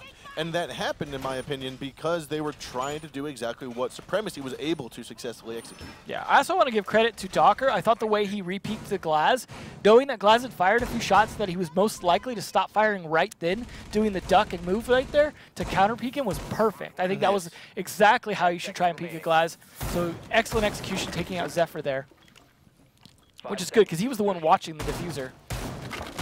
So we are going down to the laundry now for Supremacy this time.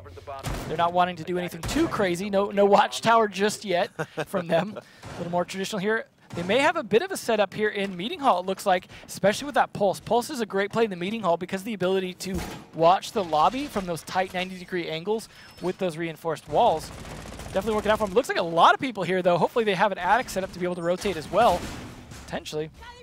But it looks like you got the two mains downstairs. No surprise there to see a Smoke and a Mira being the ones holding down the fort. But there's a lot of people in this Meeting Hall here. If they can't hold it, that's definitely going to be a big problem. But they may have a hatch open as well to rotate back if they need to, though.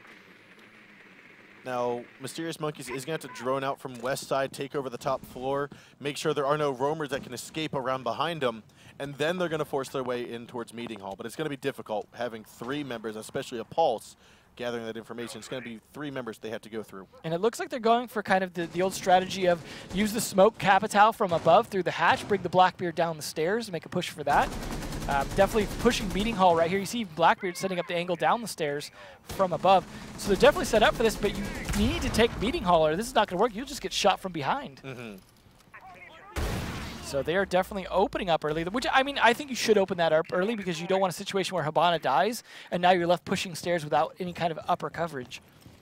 Now, because this wall right by the master bedroom into attic has been soft, we are going to have Dave move over, open it up, and they're going to gain this top floor advantage over the Meeting Hall defenders. This could be what works. Oh, no. You can say they take the advantage, but a C4 to down 1 and finish off Lazo, that's going to be very effective, and I think Rafael knows that he downed 1. He sees 2 pulses over there now, so he might know that that's what they're trying to do is pick them up. But he already used his C4, so he doesn't get to follow that up. No, but we do have Bali who is inside, and Rafael has called it on out.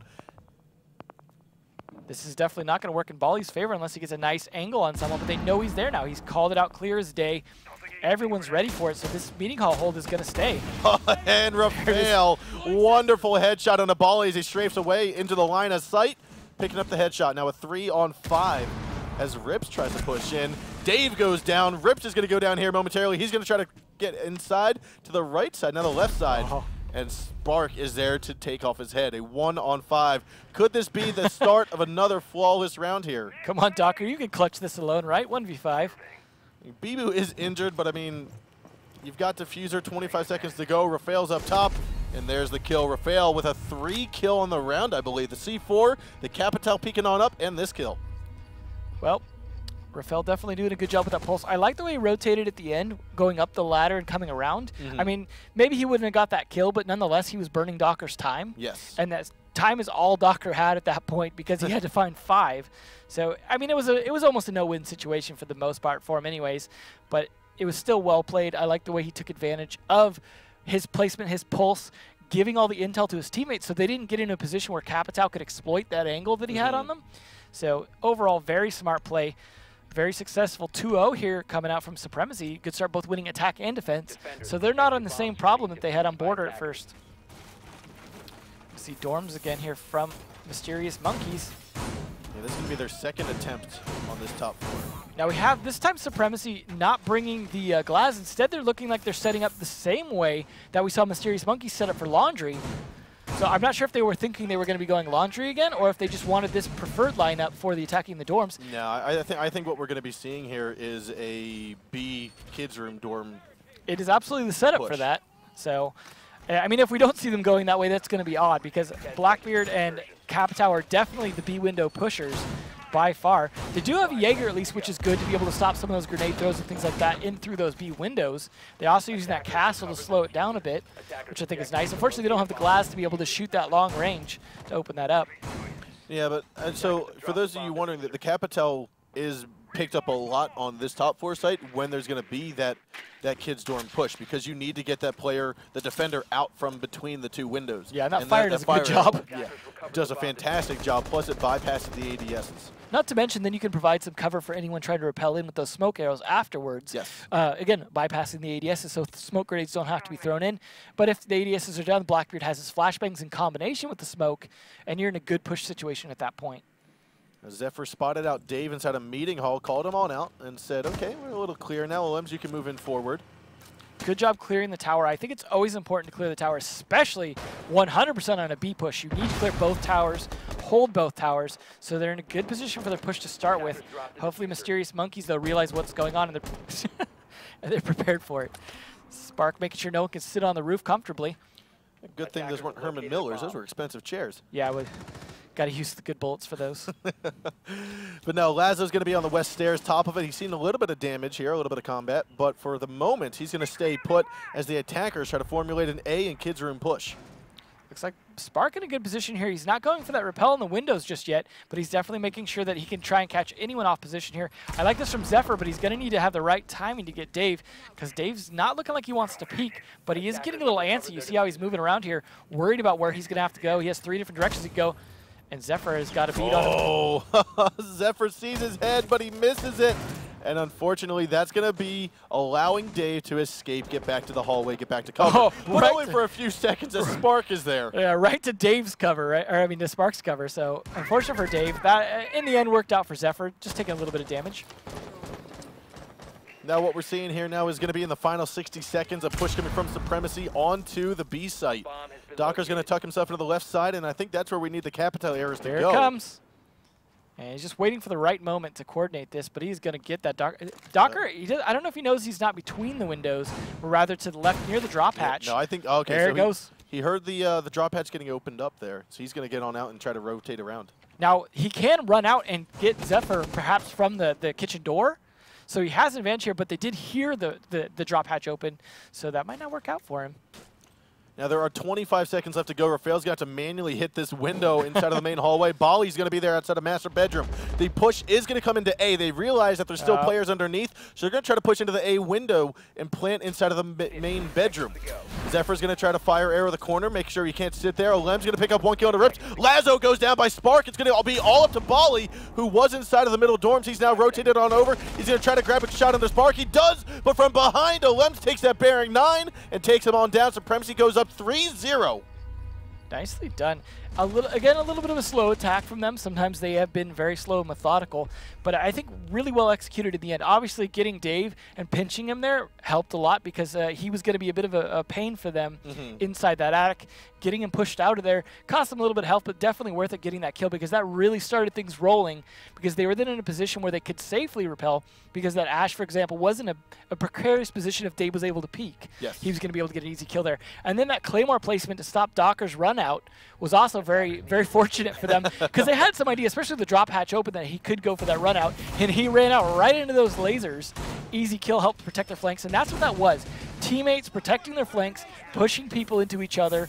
That patience and that slow push paying off, because Mysterious Monkeys was just getting slowly squeezed on. I think it was a very wise call by Supremacy to not force their way into the kids' dorms. Yeah. To then go for an A push. They realized that Smoke had gotten out of there. That was Docker.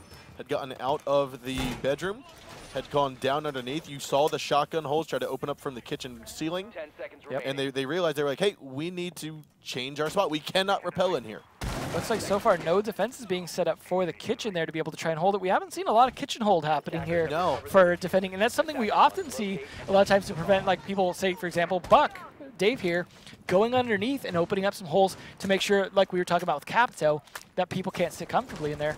But since they're not really setting up for that, looks like they might have an easy take of the downstairs. See Blackbeard doing exactly that here. I like the way he's using this angle here. Although the wall destruction being a little bit slow with his gun. 2 players up inside of the attic. I think that's Bibu and Spark. Bibu just left it now, and he's going to be inside of the main hallway. Yeah, using that attic as a way to have some flexibility in your roam here, not to mention some angles out that attic window, is always a great play. But you saw what happened last time to Dave. If they're ready to counter it, they can get those sharp angles, but it is a little tricky because of those sandbags. to try and find people positioned in those weird spots, but they do tend to move around a lot, and you can catch them off guard. Dave doing exactly what I was talking about, opening up for the floor from underneath. This is one common spot to do to help you take the white stairs.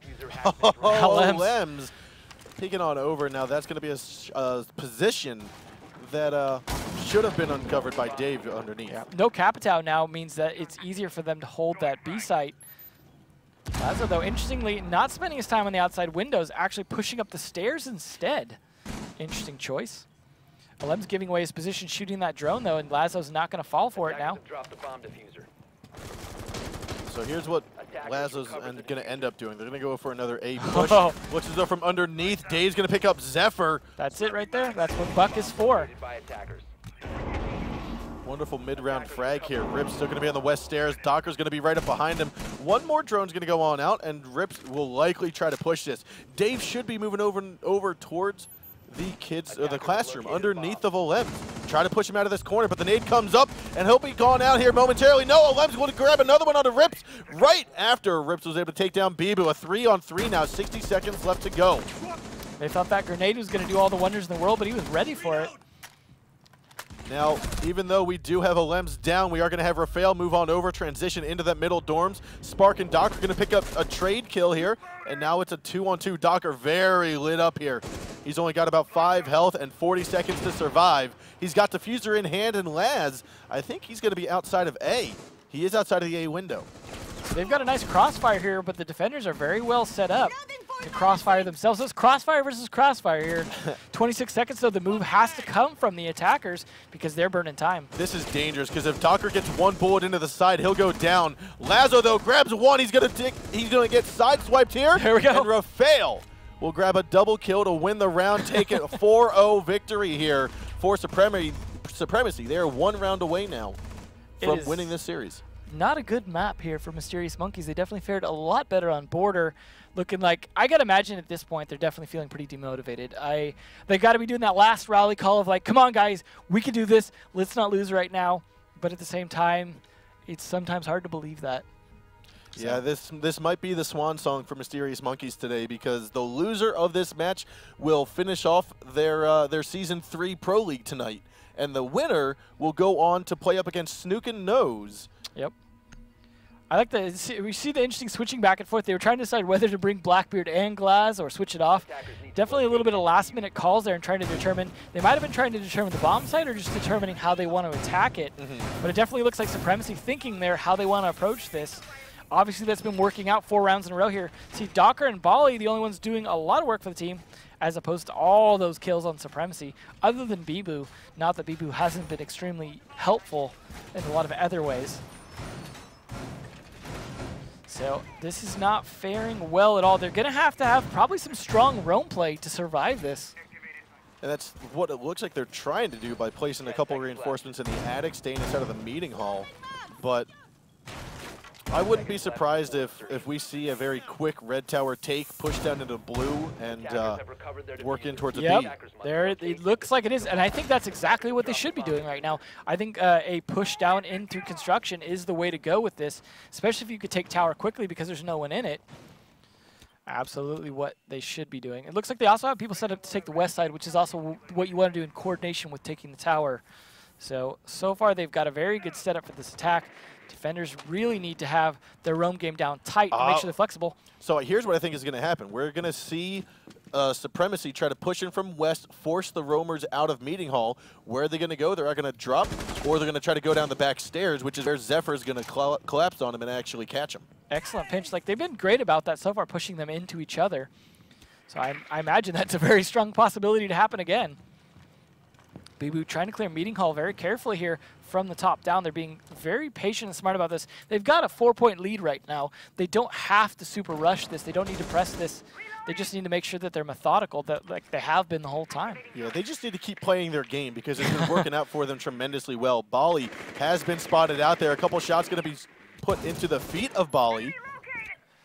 And like I said, the roamers are all important here. If they start taking those roamers down, starting with Bali, and if they get Rips next, it's definitely a very bad position for Mysterious Monkeys to be in.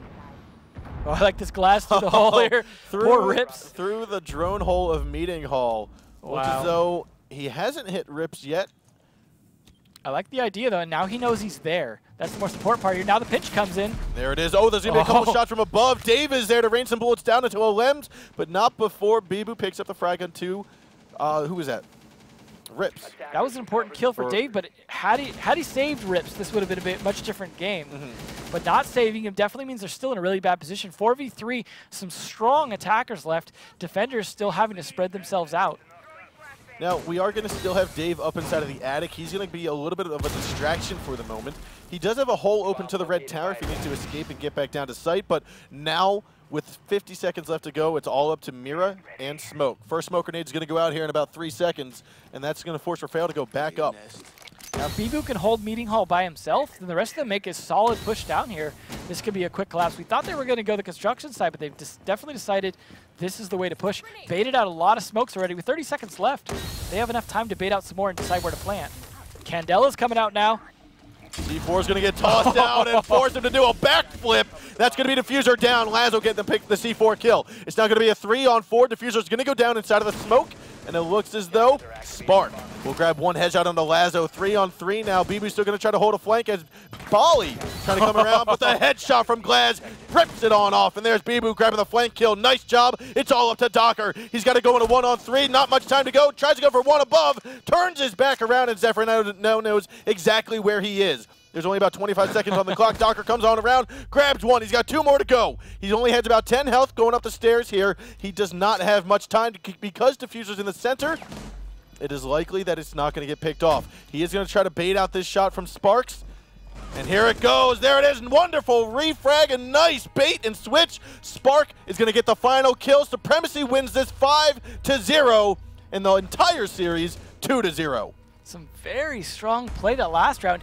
It did almost fall apart a little bit as things started kind of collapsing, but they had great coverage. They did exactly what I said, which is have Bibu cover that Meeting Hall, had a nice long angle on it instead of trying to play it nice and close, and that gave them the opportunity to really contest Dave from pushing in on that bandit, because he was going to be the real big problem they had. It was a little bit difficult because of that C4 kill, but because Zephyr pushed down with him and was holding that nice Glaz angle, and because they let him get that plant down, it just all fell apart. I like when you see that Glaz there just holding those angles like we've talked about before, either against the Mira or whoever's pushing the other side. Yep. It is so hard to push a Glaz in a situation like that because he's going to see you before you see him. One of the highlights, I want to say, of that last round, and it was small. It might not have meant a lot, but to me it was a very fantastic small play. The Ash was down.